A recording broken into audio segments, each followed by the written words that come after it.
എല്ലാവർക്കും യേശുക്രിസ്തുവിൻ്റെ നാമത്തിലുള്ള സ്നേഹവന്ദനം അറിയിക്കുന്നു. വലിയ ആമുഖമില്ലാതെ നമുക്ക് വിഷയ പഠനത്തിലേക്ക് പ്രവേശിക്കാം. നമ്മൾ പഠിക്കുന്നത് പരിശുദ്ധാത്മാവ് എന്ന വിഷയമാണ്.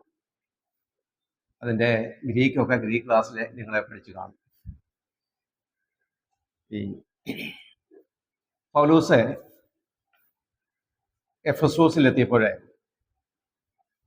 അവിടെ ചില ശിഷ്യന്മാരെ കണ്ടതായിട്ട് നമ്മൾ വായിക്കുന്നുണ്ട്. പ്രവർത്തന പുസ്തകം 19-ാം അധ്യായം. അവരോട് പൗലോസ് ചോദിച്ച ഒരു ചോദ്യമുണ്ട്.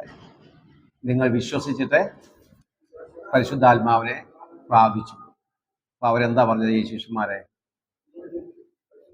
പരിശുദ്ധാത്മാവ് ഉണ്ടെന്ന് പോലും ഞങ്ങളെ കേട്ടിട്ടില്ല.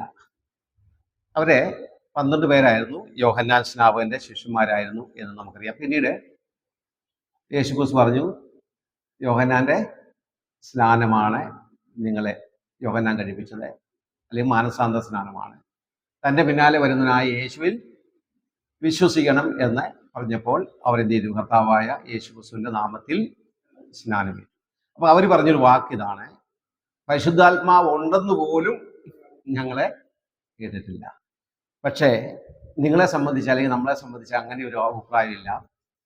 പരിശുദ്ധാത്മാവിനെ കുറിച്ച് ധാരാളം നമ്മൾ ഈ നാളുകളിലെ കേൾക്കുന്നുണ്ട്. ധാരാളം പുസ്തകങ്ങൾ, ഇപ്പം ഇവിടെ ഇരിക്കുന്ന പുസ്തകങ്ങളിലെ ഒരു സെക്ഷൻ പരിശുദ്ധാത്മാവ് എന്ന വിഷയത്തെക്കുറിച്ച്. ഇന്ന് സോഷ്യൽ മീഡിയ വന്നു കഴിഞ്ഞപ്പോൾ നമുക്കറിയാം, യൂട്യൂബിലൂടെയും ഫേസ്ബുക്കിലൂടെയൊക്കെ ധാരാളം, അതുപോലെ വെബ്സൈറ്റുകളിലൂടെ പരിശുദ്ധാത്മാവ് എന്ന വിഷയത്തെക്കുറിച്ച് ധാരാളം ആൾക്കാർ പഠിക്കുന്നുണ്ട്, അല്ലെങ്കിൽ പഠിപ്പിക്കുന്നുണ്ട്. അപ്പം അതുകൊണ്ട് പരിശുദ്ധാത്മാവിനെ കുറിച്ച് കേട്ടിട്ടില്ല എന്ന് ഇന്ന് ആരും എന്ത് ചെയ്യില്ല, പറയുകയില്ല. ഇനി മറ്റൊരു അറിവില്ലായ്മയെക്കുറിച്ച് 1 കൊരിന്ത്യർ 12-ാം അധ്യായത്തിൻ്റെ 1-ാമത്തെ വാക്യത്തിൽ പൗലോസ് ഈ പരിശുദ്ധാത്മാവിനോട് ബന്ധപ്പെട്ട് കൃപാവരങ്ങളെ കുറിച്ച് പറയാൻ അത് എഴുതുമ്പോൾ പൗലോസ് അവിടെ ആരംഭിക്കുന്ന ഇങ്ങനെയാണ്. 12-ന്റെ 1-ാമത്തെ വാക്യം, 1 കൊരിന്ത്യർ 12-ന്റെ 1-ാമത്തെ വാക്യം: സഹോദരന്മാരെ, ആത്മീക വരങ്ങളെ കുറിച്ച് നിങ്ങൾ അറിവില്ലാതിരിക്കരുത് എന്ന് ഞാൻ ആഗ്രഹിക്കുന്നു. അപ്പൊ ഇവർക്ക്, ആദ്യത്തെ ഈ 12 പേർക്ക്, എഫെസോസിലെ ശിഷ്യന്മാർക്ക്, അല്ലെങ്കിൽ യോഹന്നാൻ സ്നാപകന്റെ ശിഷ്യന്മാർക്ക്, അവർക്ക് പരിശുദ്ധാത്മാവിനെ കുറിച്ച് അവരെ കേട്ടിട്ട് പോലുമില്ല. നമ്മളെ സംബന്ധിച്ച് സ്നാനപ്പെടുന്ന സമയത്തെങ്കിലും എന്ത് ചെയ്യും? കേട്ടിട്ടുണ്ട്. കാരണം പിതാവിന്റെയും പുത്രന്റെയും പരിശുദ്ധാത്മാവിന്റെ നാമത്തിലാണ് സ്നാനപ്പെടുന്നത്. മറ്റൊരു കാര്യം, നമ്മൾ പരിശുദ്ധാത്മാവിനെ കുറിച്ച് കേൾക്കുന്നത് എപ്പോഴാണ്? എല്ലാ ഞായറാഴ്ചയും കേൾക്കാറുണ്ട്. ആരാധനയൊക്കെ അവസാനിപ്പിച്ച ശേഷം ആശീർവാദം പറയുമ്പോൾ എന്ത് ചെയ്യും? കർത്താവായ യേശുക്രിസ്തുവിന്റെ കൃപ, പിന്നെ പിതാവിന്റെ സ്നേഹം, പരിശുദ്ധാത്മാവിന്റെ കൂട്ടായ്മ. അപ്പൊ ആ ബന്ധത്തിൽ 2 നിലയിൽ തീർച്ചയായും ഇന്നുള്ള ക്രിസ്ത്യാനികൾ, അല്ലെങ്കിൽ ക്രൈസ്തവർ പരിശുദ്ധാത്മാവിനെ കുറിച്ച് കേട്ടിട്ടുണ്ട്. എന്നാൽ അതുകൊണ്ട് പരിശുദ്ധാത്മാവിനെ കുറിച്ചുള്ള വേണ്ടത്ര ഗ്രാഹ്യം നമുക്കുണ്ടായിട്ടുണ്ടോ, അല്ലെങ്കിൽ ആ അറിവ് നമുക്കുണ്ടായിട്ടുണ്ടോ എന്നുള്ളത് സംബന്ധിച്ച് സംശയം. ഈ ഏറ്റവും അധികം എനിക്ക് തോന്നുന്നു വിവാദമുള്ള, അഭിപ്രായ അനൈക്യങ്ങളുള്ള ഒരു വിഷയം എന്ന് പറയുന്നത് എൻ്റെ അറിവിൽ ഈ പരിശുദ്ധാത്മാവ്, ആത്മാവും അതിനോട് ആത്മാവിൻ്റെ പ്രവർത്തനങ്ങൾ, അതുപോലെ കൃപാവരങ്ങൾ ആ വിഷയത്തോടുള്ള ബന്ധത്തിലാണ്. ഈ ക്രിസ്തീയ സഭ നേരിടുന്ന ഏറ്റവും വലിയ പ്രതിസന്ധികൾ ഒന്ന് പരിശുദ്ധാത്മാവിനോട് ഉള്ള ബന്ധത്തിൽ. ഞാൻ ആ വിഷയം പറയാനല്ല ഉദ്ദേശിച്ച്, ആമുഖമായി ആ കാര്യം ഓർപ്പിച്ചു മാത്രം.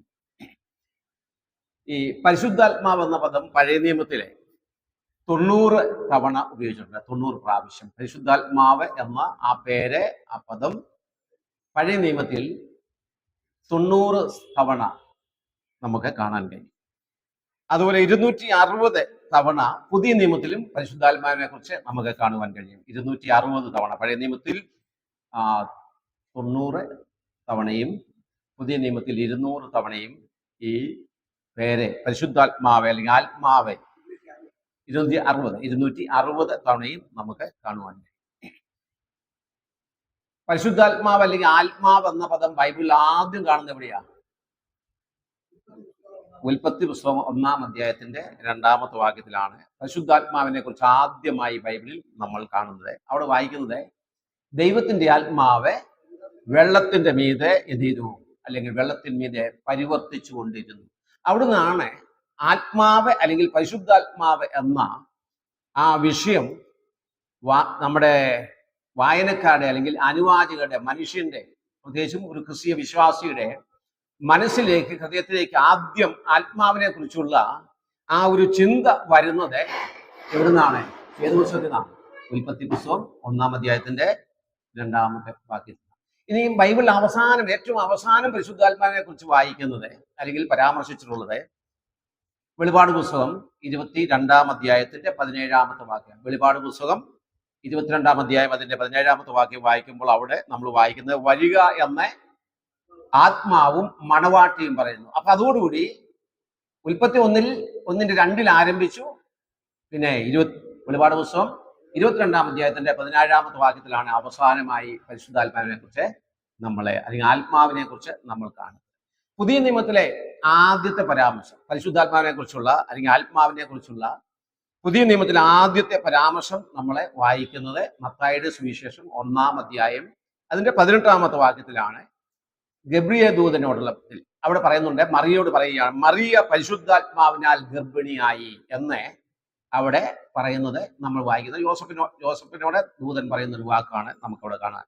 അപ്പൊ അവിടെയുമാണ് പുതിയ നിയമത്തിലെ ആദ്യത്തെ പരിശുദ്ധാത്മാവെന്ന ആ പദം ആദ്യമായി നമ്മൾ കാണുന്നത് മത്തായിയുടെ സുവിശേഷം 1-ാം അധ്യായം അതിന്റെ 18-ാമത്തെ വാക്യത്തിൽ. ഞാൻ ആദ്യം പറഞ്ഞല്ലോ, ഇന്നത്തെ ഏറ്റവും വലിയ പ്രശ്നം ഏതാണ്, അല്ലെങ്കിൽ ക്രൈസ്തവ സഭയുടെ ഏറ്റവും വലിയ വിവാദ വിഷയം ഏതാണ് എന്ന് ചോദിച്ചാൽ പല വിഷയങ്ങളുണ്ട്. നമുക്കറിയാം, എസ്കറ്റോളജി അല്ലെങ്കിൽ പ്രവചന വിഷയത്തോടുള്ള ബന്ധത്തിൽ സഭ മഹാഭാരതത്തോടെ കടക്കുമോ കടക്കില്ലയോ, അല്ലെങ്കിൽ AD 70 യേശുക്രിസ്തു വന്നോ വന്നില്ലയോ, ഇങ്ങനെയൊക്കെയുള്ള പല പരാമർശങ്ങളുണ്ട്. അതുപോലെ 1000 ആണ്ട് വാഴ്ച അക്ഷരികമാണോ അതോ ആത്മീകമാണോ, സഭ മഹാഭാരതത്തോടെ കടക്കുമോ കടക്കില്ല, ഇങ്ങനെയുള്ള പല വിഷയങ്ങളെ പ്രവചന വിഷയത്തോട് ബന്ധത്തിലുണ്ട്. എങ്കിൽ തന്നെ ഇത്രമാത്രം ദുരൂഹമായ അഭിപ്രായ വ്യത്യാസങ്ങളുള്ള മറ്റൊരു വിഷയം ഇല്ല.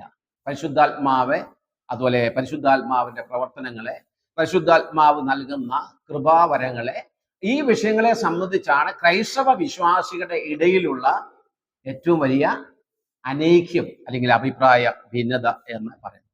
മറ്റൊരു കാര്യം കൂടെ ഇതിൽ ആമുഖമായി ഓർക്കേണ്ടത്, ഈ പരിശുദ്ധാത്മാവിനെ കുറിച്ച് പറയുമ്പോൾ പല ആൾക്കാരും ചിന്തിക്കുന്നത് ഈ ദാനമാണ് അല്ലെങ്കിൽ വരങ്ങളാണ് ആത്മാവ്. കാരണം അത് ദൈവത്തോടുള്ള ബന്ധത്തിലും അങ്ങനെ തെറ്റായി ധരിക്കുന്നുണ്ട്. ഈ ദൈവം ആത്മാവാണെന്ന് പറഞ്ഞിട്ടുണ്ട്. അതുപോലെ ദൈവം സ്നേഹമാണെന്നും നമ്മൾ വായിക്കുന്നുണ്ട്. പക്ഷേ ചില സ്ഥലങ്ങളിലൊക്കെ ചെന്നാൽ സ്നേഹം ദൈവമാണെന്ന് പറയാം. സ്നേഹം ദൈവമാണെന്ന് പറയുന്നത് തെറ്റാണ്. സ്നേഹം ദൈവമാണ് എന്ന് പറയുന്നത് തെറ്റാണ്. പക്ഷെ ദൈവം സ്നേഹമാണ്. അതുപോലെ തന്നെ ആത്മാവ് കൃപാവരങ്ങൾ നൽകുന്നുണ്ട്. പരിശുദ്ധാത്മാവ് കൃപാവരങ്ങൾ അല്ലെങ്കിൽ ദാനങ്ങൾ നൽകിയിട്ടുണ്ട്. ആ ദാനം ഒരിക്കലും ആരല്ല,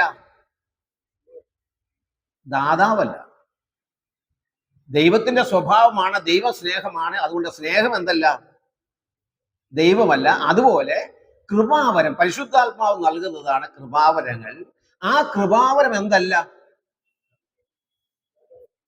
പരിശുദ്ധാത്മാവല്ല. ഞാൻ ഒരു ഉദാഹരണം പറയാം, നമുക്ക് വളരെ മനസ്സിലാക്കാൻ സാധിക്കും. ഈ ചില സഹോദരങ്ങൾ അറിയാതെ ചിന്തിക്കാറുണ്ട്, ഒരു പ്രവർത്തനം കണ്ടു കഴിഞ്ഞാൽ ആ ആത്മാവിന്റെ ഒരു പ്രവർത്തനം അല്ലെങ്കിൽ ആത്മാവിന്റെ ഒരു ദാനം, ഒരു വരം, അത് ആത്മാവാണ് എന്ന് ധരിക്കുന്ന ചില വിശ്വാസികളെ നമുക്ക് കാണാം. അപ്പൊ ഒരിക്കലും അത് തെറ്റായ കാര്യമാണ്. ഒരിക്കലും അത് ശരിയല്ല. കാരണം ഉദാഹരണം പറഞ്ഞാൽ ഇപ്പം ഭാഷാവരം ഉപയോഗിക്കുന്നു. ആ ഭാഷാവരം ആത്മാവല്ല. ആത്മാവ് നൽകുന്ന ഒരു ദാനമാണ് ഏത്, ഭാഷാവരം അല്ലെങ്കിൽ അന്യഭാഷ എന്ന് പറയുന്നത് പരിശുദ്ധാത്മാവല്ല. പക്ഷെ അന്യഭാഷയും പരിശുദ്ധാത്മാവും തമ്മിൽ ബന്ധമുണ്ട്. എന്താ ബന്ധം? അന്യഭാഷ എന്ന് പറയുന്നത് ദൈവത്തിന്റെ പരിശുദ്ധാത്മാവ് ഒരു വിശ്വാസിക്ക് നൽകിയതായി നമ്മൾ കാണുന്ന, അല്ലെങ്കിൽ ബൈബിളിൽ നമ്മൾ കാണുന്ന പരിശുദ്ധാത്മാവിന്റെ പല വരങ്ങളിൽ ഒന്നാണ് ഏത്, അന്യഭാഷ അല്ലെങ്കിൽ ഭാഷാവരം. ആ ഭാഷാവരം ആരല്ല, പരിശുദ്ധാത്മാവല്ല. ഇത് നമ്മുടെ ക്രൈസ്തവ ഗോളത്തിൽ സംഭവിച്ച മറ്റൊരു തെറ്റ് അല്ലെങ്കിൽ ഒരു എന്താ ഒരു തെറ്റായ ഒരു ചിന്തയാണ്. നമ്മൾ ആദ്യമായി ഇന്ന് പഠിക്കുന്നത് ആമുഖമായ ചില കാര്യങ്ങൾ ഞാൻ ഓർപ്പിച്ചു എന്ന് മാത്രമേ ഉള്ളൂ. ആദ്യമായി നമ്മൾ പഠിക്കുന്നത് ഈ പരിശുദ്ധാത്മാവിനെ കുറിച്ചുള്ള പഠനം എവിടെ നിന്നാണ് ആരംഭിക്കുന്നത്? പരിശുദ്ധാത്മാവിനെ കുറിച്ച് പഠിക്കാൻ ഏറ്റവും നല്ലത്, അല്ലെങ്കിൽ നമ്മൾ ആരംഭിക്കേണ്ടത്, പരിശുദ്ധാത്മാവിനോട് കൂടെ ദൈവിക തൃത്വത്തിൽ ഉണ്ടായിരുന്ന അല്ലെങ്കിൽ ഉള്ള, നമ്മളെ ബൈബിളിൽ വെളിപ്പെടുത്തുന്ന ദൈവിക തൃത്വം, ആ തൃത്വത്തിൽ 3 ആളത്വങ്ങളെ നമ്മൾ കാണുന്നുണ്ട്: പിതാവ്, പുത്രൻ, പരിശുദ്ധാത്മാവ്. അതിൽ പുത്രൻ അല്ലെങ്കിൽ രണ്ടാമത്തെ ആളത്വമായിട്ടുള്ള യേശു ക്രിസ്തു പരിശുദ്ധാത്മാവ് ആരാണ് എന്നുള്ളത് പറഞ്ഞിട്ടുണ്ട്. അവിടുന്ന് നമ്മൾ ആരംഭിക്കുമ്പോൾ, ഈ പഠനം ആരംഭിക്കുമ്പോൾ നമുക്ക് പരിശുദ്ധാത്മാവിനെ കുറിച്ച് പഠിക്കുവാൻ ഏറെ സഹായകമാണ്. അപ്പൊ പരിശുദ്ധാത്മാവ് ആരാണ് എന്ന് പഠിക്കുവാൻ, അല്ലെങ്കിൽ പരിശുദ്ധാത്മാവ് എന്ന വിഷയത്തിന്റെ പഠനം ആരംഭിക്കേണ്ടത് ഏറ്റവും നല്ലത് പരിശുദ്ധാത്മാവ്, അതുപോലെ പിതാവ്, പുത്രൻ, പരിശുദ്ധാത്മാവ്, ആ ദൈവിക തൃത്വത്തിലെ രണ്ടാമത്തെ ആളത്വമായ യേശു ക്രിസ്തു പരിശുദ്ധാത്മാവിനെ കുറിച്ച് അല്ലെങ്കിൽ ആത്മാവിനെ കുറിച്ച് എന്താണോ പറഞ്ഞിട്ടുള്ളത്, അതിൽ നിന്നും നമുക്ക് എന്ത് ചെയ്യാം? ഈ പഠനം ഇന്ന് നമുക്ക് ആരംഭിക്കാം. യോഹന്നാന്റെ സുവിശേഷത്തിലേക്ക് പോകാം. യോഹന്നാന്റെ സുവിശേഷം അതിന്റെ 14-ാം അധ്യായം, അതിന്റെ 16, 17 വാക്യങ്ങളെ നമുക്ക് ഒന്ന് വായിക്കാം. 14-ാം വാക്യം, 14-ാം അധ്യായത്തിന്റെ 16-ഉം 17-ഉം വാക്യങ്ങൾ.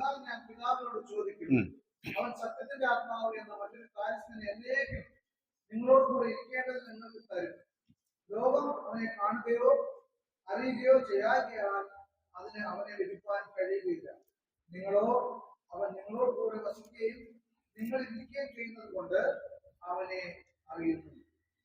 അപ്പൊ ഈ ഭാഗം കർത്താവ് ശിഷ്യന്മാരുമായിട്ട് ഏറ്റവും അടുത്ത് ചിലവഴിച്ച ദിവസങ്ങളിലെ അവസാനത്തെ ഒരു മീറ്റിംഗ് അല്ലെങ്കിൽ ഒരു കൂടിക്കാഴ്ച എന്ന് വേണമെങ്കിൽ നമുക്ക് പറയാൻ സാധിക്കും. ഒരു അന്ത്യത്താഴത്തോടുള്ള ബന്ധത്തിൽ ആണ് കർത്താവ് ഈ കാര്യങ്ങളെ ശിഷ്യന്മാരോട് പറയുന്നത്. കർത്താവ് പറയുകയാണ്, ഞാൻ പിതാവിനോട് ചോദിക്കും, അവൻ സത്യത്തിന്റെ ആത്മാവെന്ന മറ്റൊരു കാര്യസ്ഥനെ എന്നേക്കും നിങ്ങളോട് കൂടെ ഇരിക്കേണ്ടതിന് നിങ്ങൾക്ക് അയച്ചു തരും. അപ്പൊ അവിടെ ഒരു പദം ശ്രദ്ധിക്കേണ്ടത് കാര്യസ്ഥനെ എന്ന ആ പദം ശ്രദ്ധിക്കുക. മറ്റൊന്ന്, അതിന്റെ 17-ാമത്തെ വാക്യത്തിൽ വായിക്കുന്നത് ഇങ്ങനെയാണ്: ലോകം അവനെ കാണുകയോ അറിയുകയോ ചെയ്യുകയാൽ അതിനെ അവനെ ലഭിക്കാൻ കഴിയുകയില്ല. എന്നിട്ട് അടുത്ത വാക്ക് പറയുക, നിങ്ങളോ, ശിഷ്യന്മാരോട് പറയുക, നിങ്ങളോ അവൻ നിങ്ങളോട് കൂടെ വസിക്കുകയും നിങ്ങളിൽ ഇരിക്കുകയും ചെയ്യുന്നത് കൊണ്ട് അവനെ അറിയുന്നു. 14-ന്റെ 26-ാമത്തെ വാക്യത്തിൽ ഇങ്ങനെ വായിക്കുന്നു: എങ്കിലും പിതാവ് എന്റെ നാമത്തിൽ അയപ്പാനുള്ള പരിശുദ്ധാത്മാവ് എന്ന കാര്യസ്ഥൻ നിങ്ങൾക്ക് സകലവും ഉപദേശിച്ചു തരികയും ഞാൻ നിങ്ങളോട് പറഞ്ഞത് ഒക്കെയും നിങ്ങളെ ഓർമ്മപ്പെടുത്തുകയും ചെയ്യും. ഇതാണ് കർത്താവ് ശിഷ്യന്മാരോട് പരിശുദ്ധാത്മാവിനെ കുറിച്ച് പറഞ്ഞ് ആരംഭിച്ച ആ വേദഭാഗം എന്ന് പറയുന്നത്. മറ്റൊരു വേദഭാഗം 16-ാം അധ്യായം, യോഹന്നാന്റെ സുവിശേഷം തന്നെ 16-ാം അധ്യായം, അതിന്റെ 7-ാമത്തെയും 8-ാമത്തെയും വാക്യം. അവിടെ നമ്മൾ വായിക്കുന്നത് ഇങ്ങനെയാണ്. ആ വാക്യങ്ങളും: ഞാൻ പോകുന്നത് നിങ്ങൾക്ക് പ്രയോജനം, ഞാൻ പോകാഞ്ഞാൽ കാര്യസ്ഥൻ നിങ്ങളുടെ അടുക്കൽ വരികയില്ല, ഞാൻ പോയാൽ അവനെ നിങ്ങളുടെ അടുക്കൽ അയക്കും. 8-ാം വാക്യം 16-ാം അധ്യായത്തിന്റെ 7-ഉം 8-ഉം വാക്യങ്ങളെ. യോഹന്നാന്റെ സുവിശേഷം 16-ന്റെ 7, 8 വാക്യം.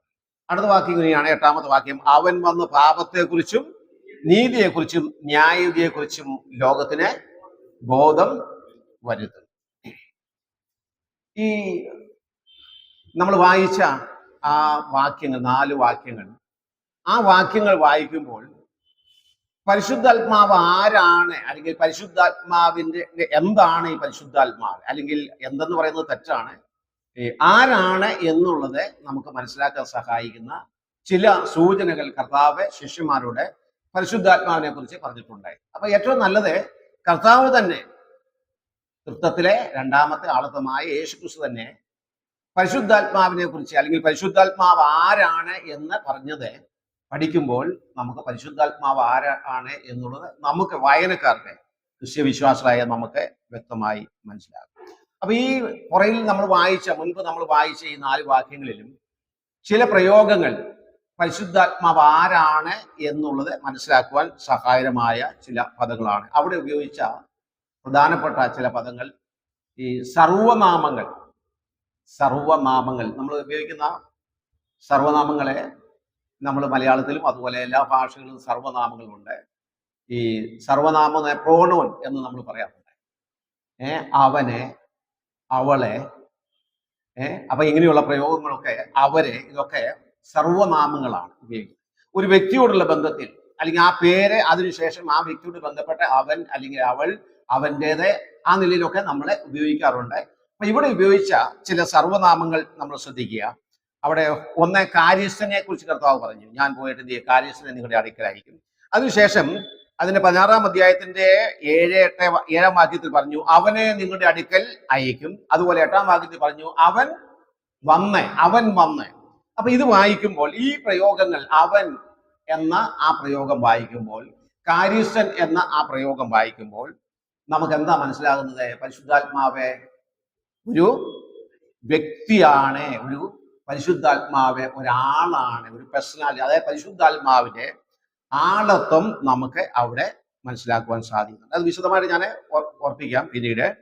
അപ്പൊ ഇവിടെ നമ്മൾ വായിക്കുന്ന 8-ാമത്തെ വാക്യത്തിൽ കർത്താവ് പറഞ്ഞത് അവൻ വന്ന്, പക്ഷേ അത് വന്നെന്നല്ല, അവൻ വന്ന്. അപ്പൊ അതിൽ നിന്നും ഈ പല ആൾക്കാരും ചിന്തിക്കുന്നത്, പ്രത്യേകിച്ചും ഈ യഹോവയുടെ സാക്ഷികളൊക്കെ പരിശുദ്ധാത്മാവിൽ വിശ്വസിക്കുന്നുണ്ട്, പക്ഷേ പരിശുദ്ധാത്മാവിന്റെ ആളത്വത്തിലും ദൈവത്വത്തിലും അവർ വിശ്വസിക്കുന്നു. പരിശുദ്ധാത്മാവുണ്ട്. ആ പരിശുദ്ധാത്മാവ് എന്ന് പറയുന്നത് ദൈവത്തിൽ നിന്നും പുറപ്പെട്ട ഒരു ശക്തിയാണ്. അപ്പൊ ഈ പരിശുദ്ധാത്മാവ് ശക്തിയാണ് എന്ന് പറയുന്നത് തെറ്റാണ്. അപ്പൊ ഞാൻ നേരത്തെ പറഞ്ഞല്ലോ, വരം പരിശുദ്ധാത്മാവല്ല, പക്ഷെ പരിശുദ്ധാത്മാവ് എന്ത് നൽകും? വരം നൽകും. സ്നേഹം ദൈവമല്ല, പക്ഷെ ദൈവം സ്നേഹം. ഈ ശക്തി വിരത്തുന്ന, അതെ, ആ ശക്തിയാണ് പെന്തക്കോസ്ത് നാളിൽ അപ്പോസ്തലന്മാരുടെ മീതെ വന്നത്. അവിടെ തന്നെ അപ്പോസ്തലപ്രവൃത്തി 1-8 വാക്യത്തിൽ കർത്താവ് പറഞ്ഞു, എന്താ പറഞ്ഞത്? നിങ്ങൾക്ക് ശക്തി ലഭിച്ചിട്ട്. ആ ശക്തി എന്ന് പറയുന്നത് ആരുടെ ശക്തിയാണ്? പരിശുദ്ധാത്മാവിന്റെ ശക്തിയാണ്. അപ്പൊ കേവലം ഒരു ശക്തിയല്ല. ഇപ്പം ഇടിമിന്നലെ ഒരു ശക്തിയാണ്. ആ ശക്തിയുടെ മുമ്പിൽ എത്ര വലിയ മല്ലനാണെന്നാണ് എന്ത് ചെയ്യും? ഏത് വലിയ ബിൽഡിങ്ങും തകർന്നു പോകും. പക്ഷെ ആ ഇടിമിന്നൽ ആരല്ല? അയ്യോ, അവന്റെ ഇടി, അവൻ ഒറ്റ പ്രയോഗം നടത്തിയപ്പോ എന്ത് ചെയ്തു? ആ കെട്ടിടം തകർന്നു പറയുമോ? എന്ത് പറയും? അതെ. അപ്പൊ ഈ അത് എന്ന് പറയുന്നത് ന്യൂട്ടർ ജെൻഡർ. അപ്പൊ അവൻ എന്ന് പറയുന്നത് മസ്കുലിൻ ജെൻഡർ, അവൻ എന്ന് പറയുന്നത്. അപ്പൊ സർവനാമമാണ്. അപ്പൊ യേശുക്രിസ്തു ഒരു വ്യക്തി ആയതുപോലെ തന്നെ പരിശുദ്ധാത്മാവും ഒരു വ്യക്തിയാണ്. കാരണം കർത്താവ് പറഞ്ഞതാണ്, ഞാൻ മറ്റൊരു കാര്യസ്ഥനെ എന്ന് പറഞ്ഞാൽ യേശുക്രിസ്തു ആരായിരുന്നു? കാര്യസ്ഥനായിരുന്നു, പിതാവിന്റെ കാര്യസ്ഥൻ. അതുപോലെ തന്നെ മറ്റൊരു കാര്യസ്ഥനെ അയക്കുക. അപ്പൊ യേശുക്രിസ്തു ഒരു വ്യക്തി എന്ന നിലയിലാണ് ഈ ഭൂമിയിൽ ജീവിച്ചത്, ഒരു ശക്തിയായിട്ടല്ല. അപ്പൊ അതുപോലെ തന്നെ പരിശുദ്ധാത്മാവ് വ്യക്തിയുമാണ്. ആ വ്യക്തിയിൽ എന്തുണ്ട്? ശക്തിയുണ്ട്. ശക്തിയുള്ള ഒരു വ്യക്തി അല്ല, കേവലം എന്തല്ല, ശക്തിയല്ല. ആ ഒരു കേവലം ശക്തിയാണ് എന്നാണ് ആര് പഠിപ്പിക്കുന്നത്? യഹോവയുടെ സാക്ഷികളും മറ്റും പഠിപ്പിക്കുന്നത്. പരിശുദ്ധാത്മാവ് എന്ന് പറയുന്നത് ദൈവത്തിൽ നിന്നും പുറപ്പെട്ട ഒരു ശക്തിയാണ് എന്നാണ് യഹോവയുടെ സാക്ഷികൾ തുടങ്ങിയ അത് അവർ പഠിപ്പിക്കുന്നത്. ആ കാര്യം നമ്മൾ പിന്നീട് അടുത്ത പോയിന്റിൽ നമ്മൾ പഠിക്കുന്നുണ്ട്. അപ്പൊ ഞാൻ ഉദ്ദേശിച്ചത് ഇത്രയേ ഉള്ളൂ. ബേസിലുള്ള അടിസ്ഥാനപരമായി പറഞ്ഞാൽ പരിശുദ്ധാത്മാവ് ഒരു വ്യക്തിയാണ്, അല്ലെങ്കിൽ പരിശുദ്ധാത്മാവിന് എന്തുണ്ട്? ആളത്വം അല്ലെങ്കിൽ വ്യക്തിത്വം ഉണ്ട്. കേവലം ഒരു ശക്തിയല്ല, പിന്നെ ശക്തിയുള്ള ഒരു വ്യക്തിയാണ്. പരിശുദ്ധാത്മാവിനെ ഒരിക്കലും കാറ്റാണെന്നോ അല്ലെങ്കിൽ മിന്നലാണെന്നോ ശക്തിയാണെന്നോ എന്ന് പറയുന്നത്. കാറ്റിന് ശക്തിയുണ്ട്, പക്ഷെ കാറ്റ് എന്തല്ല? പരിശുദ്ധാത്മാവ് എന്നല്ല, വ്യക്തിയല്ല. നമ്മൾ വ്യക്തിത്വത്തെ കുറിച്ചാണ് പഠിക്കുന്നത്. ഒരു പരിശുദ്ധാത്മാവിന്റെ വ്യക്തിത്വം അല്ലെങ്കിൽ ആളത്വം, അതായത് ഒരു പേഴ്സണാലിറ്റി, നമ്മെപ്പോലെ തന്നെ, നമ്മെപ്പോലെ എന്ന് പറഞ്ഞാൽ പ്രിയമേപ്രദാം പരിശുദ്ധാത്മാവും നമ്മൾ ഒരുപോലെയാന്ന് പറഞ്ഞെന്ന് പറയല്ലേ. എന്ന് പറഞ്ഞാൽ എനിക്കൊരു വ്യക്തിത്വമുണ്ട്, ആളത്വമുണ്ട്, ഒരു പേഴ്സണാലിറ്റി ഉണ്ട്. അതുപോലെ തന്നെ പരിശുദ്ധാത്മാവിന് എന്തുണ്ട്?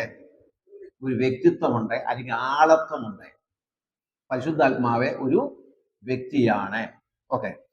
ഇനി ഈ 18 AD ഒരു വലിയ ദുരുപദേശകൻ, സഭയുടെ ചരിത്രം നമ്മൾ പഠിക്കുമ്പോൾ 318 AD ഏരിയസ് എന്ന് പറയുന്ന, അല്ലെങ്കിൽ അരിയൂസ് എന്ന് പറയുന്ന ഒരു വലിയ ദുരുപദേശകൻ, അദ്ദേഹം അലക്സാന്ദ്രിയക്കാരനായിരുന്നു. അദ്ദേഹമാണ് ആദ്യമായി ഇങ്ങനെയൊരു ചിന്ത, അതായത് പരിശുദ്ധാത്മാവ് ശക്തിയാണ്, ദൈവത്തിന്റെ ശക്തിയാണ്, ആ ശക്തിയാലാണ് ഈ അടയാളങ്ങൾ അത്ഭുതങ്ങളൊക്കെ ചെയ്തത് എന്ന നിലയിലെ ഒരു അഭിപ്രായം, അല്ലെങ്കിൽ അങ്ങനെ ഒരു കാര്യം അദ്ദേഹം പ്രസ്താവിക്കുകയുണ്ടായി.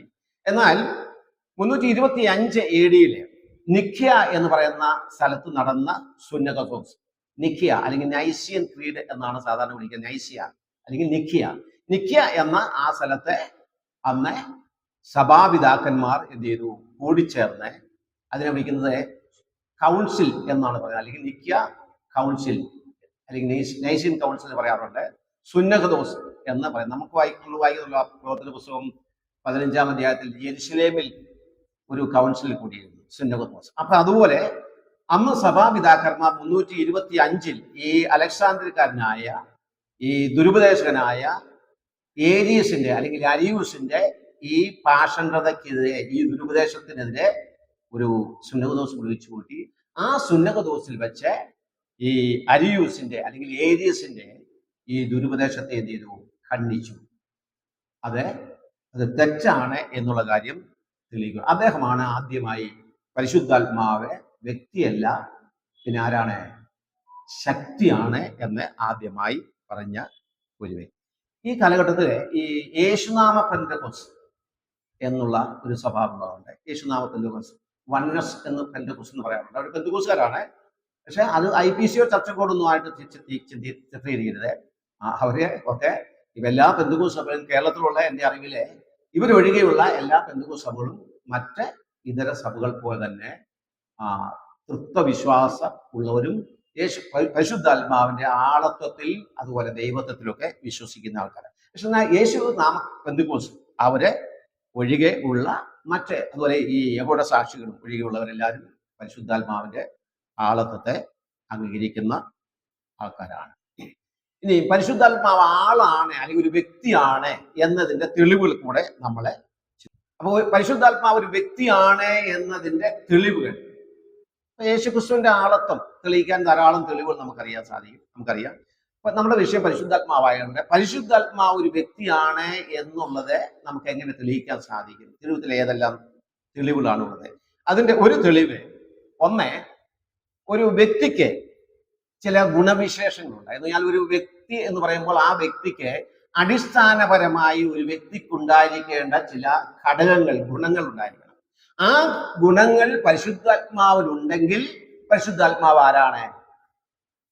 ഒരു വ്യക്തിയാണ്. അതിന്റെ അടിസ്ഥാനപരമായ ഒന്നാമത്തെ കാര്യം, ഒരു വ്യക്തിത്വം നിർണ്ണയിക്കുന്നത് 3 അടിസ്ഥാന ഘടകങ്ങളാലാണ്, അല്ലെങ്കിൽ അടിസ്ഥാന യോഗ്യതകളാണ്.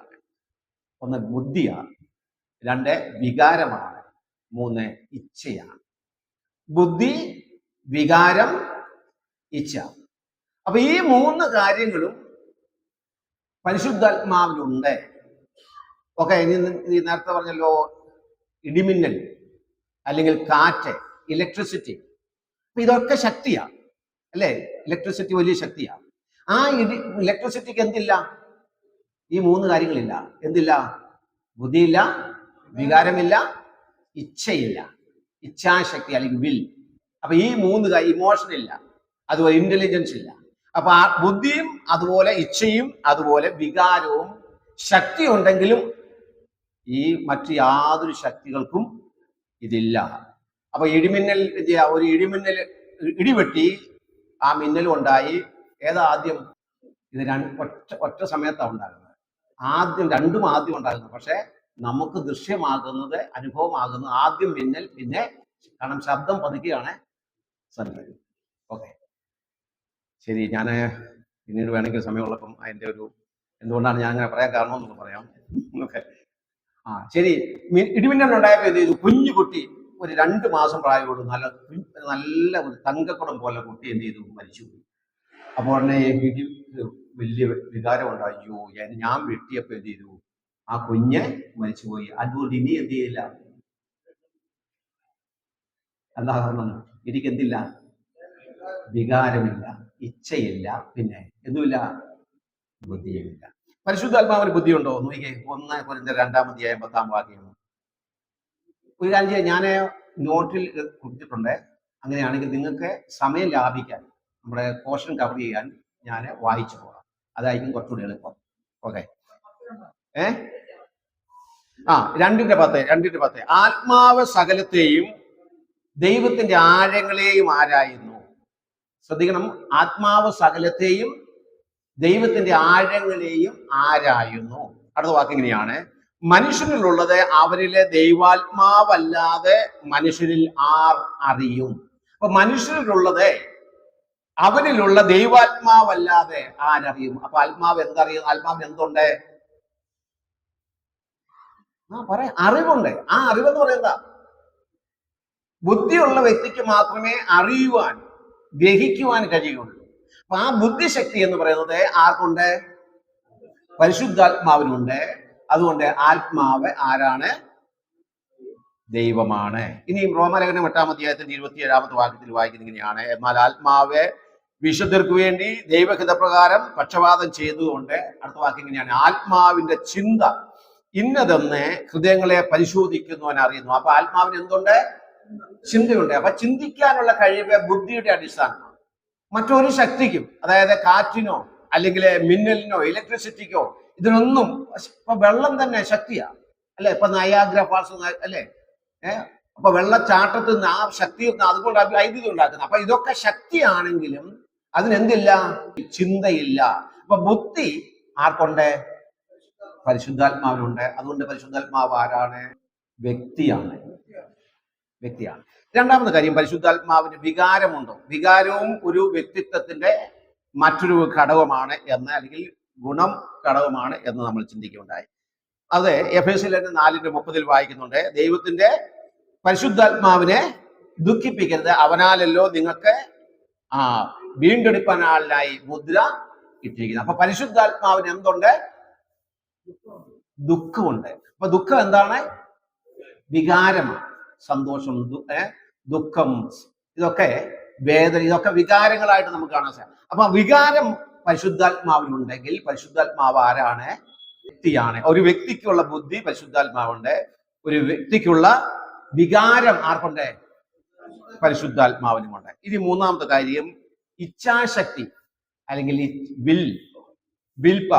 ഇച്ഛാശക്തി പരിശുദ്ധാത്മാവിനുണ്ടോ? നോക്കുകയും 1 കൊരിന്ത്യർ 12-ാം അധ്യായം 11-ാമത്തെ വാക്യം. അവിടെ നമ്മൾ വായിക്കുന്നത്: എന്നാൽ ഇതെല്ലാം പ്രവർത്തിക്കുന്നത് താൻ ഇച്ഛിക്കും പോലെ ഓരോരുത്തരെ അതത് വരം പകുത്തു കൊടുക്കുന്ന ഒരേ ആത്മാവ് തന്നെ. ആ വാക്യം വളരെ ശ്രദ്ധിക്കേണ്ടത് ആവശ്യമാണ്. ഈ വിശ്വാസകോളത്തിൽ ഏറ്റവും തെറ്റായി ധരിച്ചിട്ടുള്ള ആ ചിന്തയ്ക്ക് ഒരു വിരാമമിടുവാൻ, തിരുത്തൽ നൽകുവാൻ സഹായകരമായ ഒരു വാക്യമാണ്. അവിടെ നമ്മൾ വായിക്കുന്നത്: താൻ ഇച്ഛിക്കും പോലെ. ആരിച്ഛിക്കും പോലെ? പരിശുദ്ധാത്മാവ് ആഗ്രഹിക്കും പോലെ.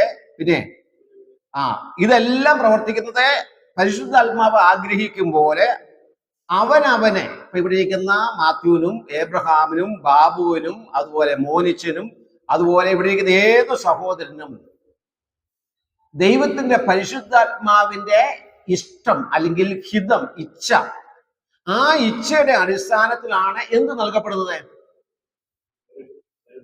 പറയാം, വരങ്ങൾ നൽകപ്പെടുന്നത്. അപ്പൊ അവിടെ 1 കൊരിന്ത്യർ 12-ാം അധ്യായം വരങ്ങളെ കുറിച്ചുള്ള അധ്യായമാണ്. പലവിധ വരങ്ങളെ കുറിച്ച് അവിടെ വായിക്കുന്നുണ്ട്. ആ വരങ്ങളൊക്കെ ഒരു വിശ്വാസിക്ക്, അല്ലെങ്കിൽ ഓരോ വിശ്വാസികൾക്കും, അത് പെന്തിക്കോസ്ത് കൂട്ടായ്മയുള്ളവരായിരുന്നാലും ബ്രദറൻ കൂട്ടായ്മയുള്ളവരായിരുന്നാലും ബാപ്റ്റിസ്റ്റുകാരായിരുന്നാലും ഏത് വിശ്വാസികൾക്കും കൃപാവരങ്ങൾ ലഭിക്കുന്നത് തൻ്റെ ഇഷ്ടമനുസരിച്ചില്ല. അപ്പൊ എനിക്ക് കൃപാവരം തിരഞ്ഞെടുക്കാനുള്ള അവകാശം ഉണ്ടായിരുന്നെങ്കിൽ എനിക്ക് ദൈവം തന്നിരുന്നു, ഞാൻ ഏത് കൃപാവരം ചോദിക്കുമായിരുന്നു പറയാമോ നിങ്ങൾക്ക്? പ്രസംഗിക്കാവുന്നില്ല. അതിനേക്കാളൊക്കെ നല്ല വരം എന്ന് പറഞ്ഞാൽ എന്താണെന്നറിയാമോ? രോഗശാന്തിക്കുള്ള വരം ഞാൻ ചോദിച്ചത്, അല്ലെങ്കിൽ അത്ഭുതം വീര്യപ്രവർത്തിക്കുള്ള വരം ഞാൻ ചോദിച്ചത്. കാരണം വീര്യപ്രവർത്തിക്കുള്ള വരം ഉണ്ടെങ്കിൽ പിന്നെ ഓം ഫ്രീം പൊട്ടിച്ചാത്തെന്ന് പറയുമ്പോൾ എത്തിയാവും അല്ലെ? അപ്പൊ വീര്യപ്രവൃത്തി ചെയ്യാനുള്ള വരം ഉണ്ടെങ്കിൽ ഒരു മനുഷ്യന് ഈ ലോകത്തിൽ ഏറ്റവും വലിയ ഒരു ലീഡറാകാൻ സാധിക്കും, സമ്പന്നനാകാൻ സാധിക്കും.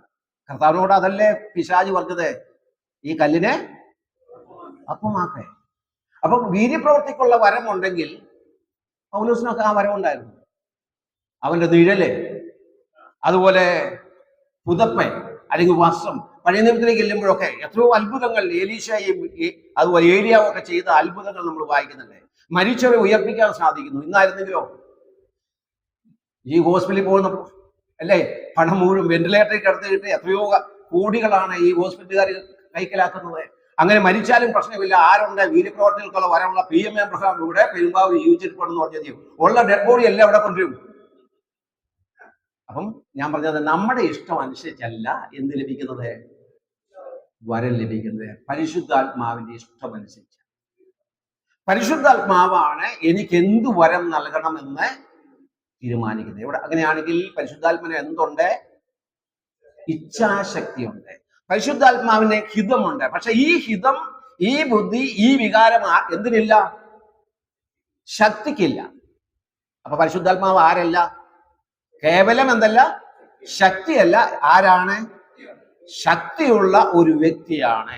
അപ്പൊ പരിശുദ്ധാത്മാവ് ഒരു വ്യക്തിയാണ് എന്നതിന്റെ അടിസ്ഥാനപരമായ ഒരു കാര്യമാണ് നമ്മൾ ചെയ്തത്. രണ്ടാമത്തെ തെളിവ്, പരിശുദ്ധാത്മാവ് ഒരു വ്യക്തി എന്ന പോലെ പ്രവർത്തിക്കുന്നു. അതുകൊണ്ട് പരിശുദ്ധാത്മാവ് ഒരു വ്യക്തിയാണ്. പരിശുദ്ധാത്മാവ് ഒരു വ്യക്തിയെ പോലെ പ്രവർത്തിക്കുന്നു. അതുകൊണ്ട് പരിശുദ്ധാത്മാവ് ഒരു വ്യക്തിയാണ്. ചില കാര്യങ്ങൾ നമുക്ക് നോക്കാം.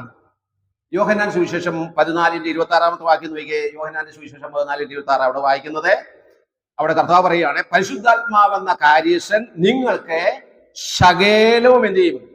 ഉപദേശിച്ചു തരികയും ഞാൻ നിങ്ങളോട് പറഞ്ഞതൊക്കെയും നിങ്ങളെ ഓർമ്മപ്പെടുത്തുകയും ചെയ്യും.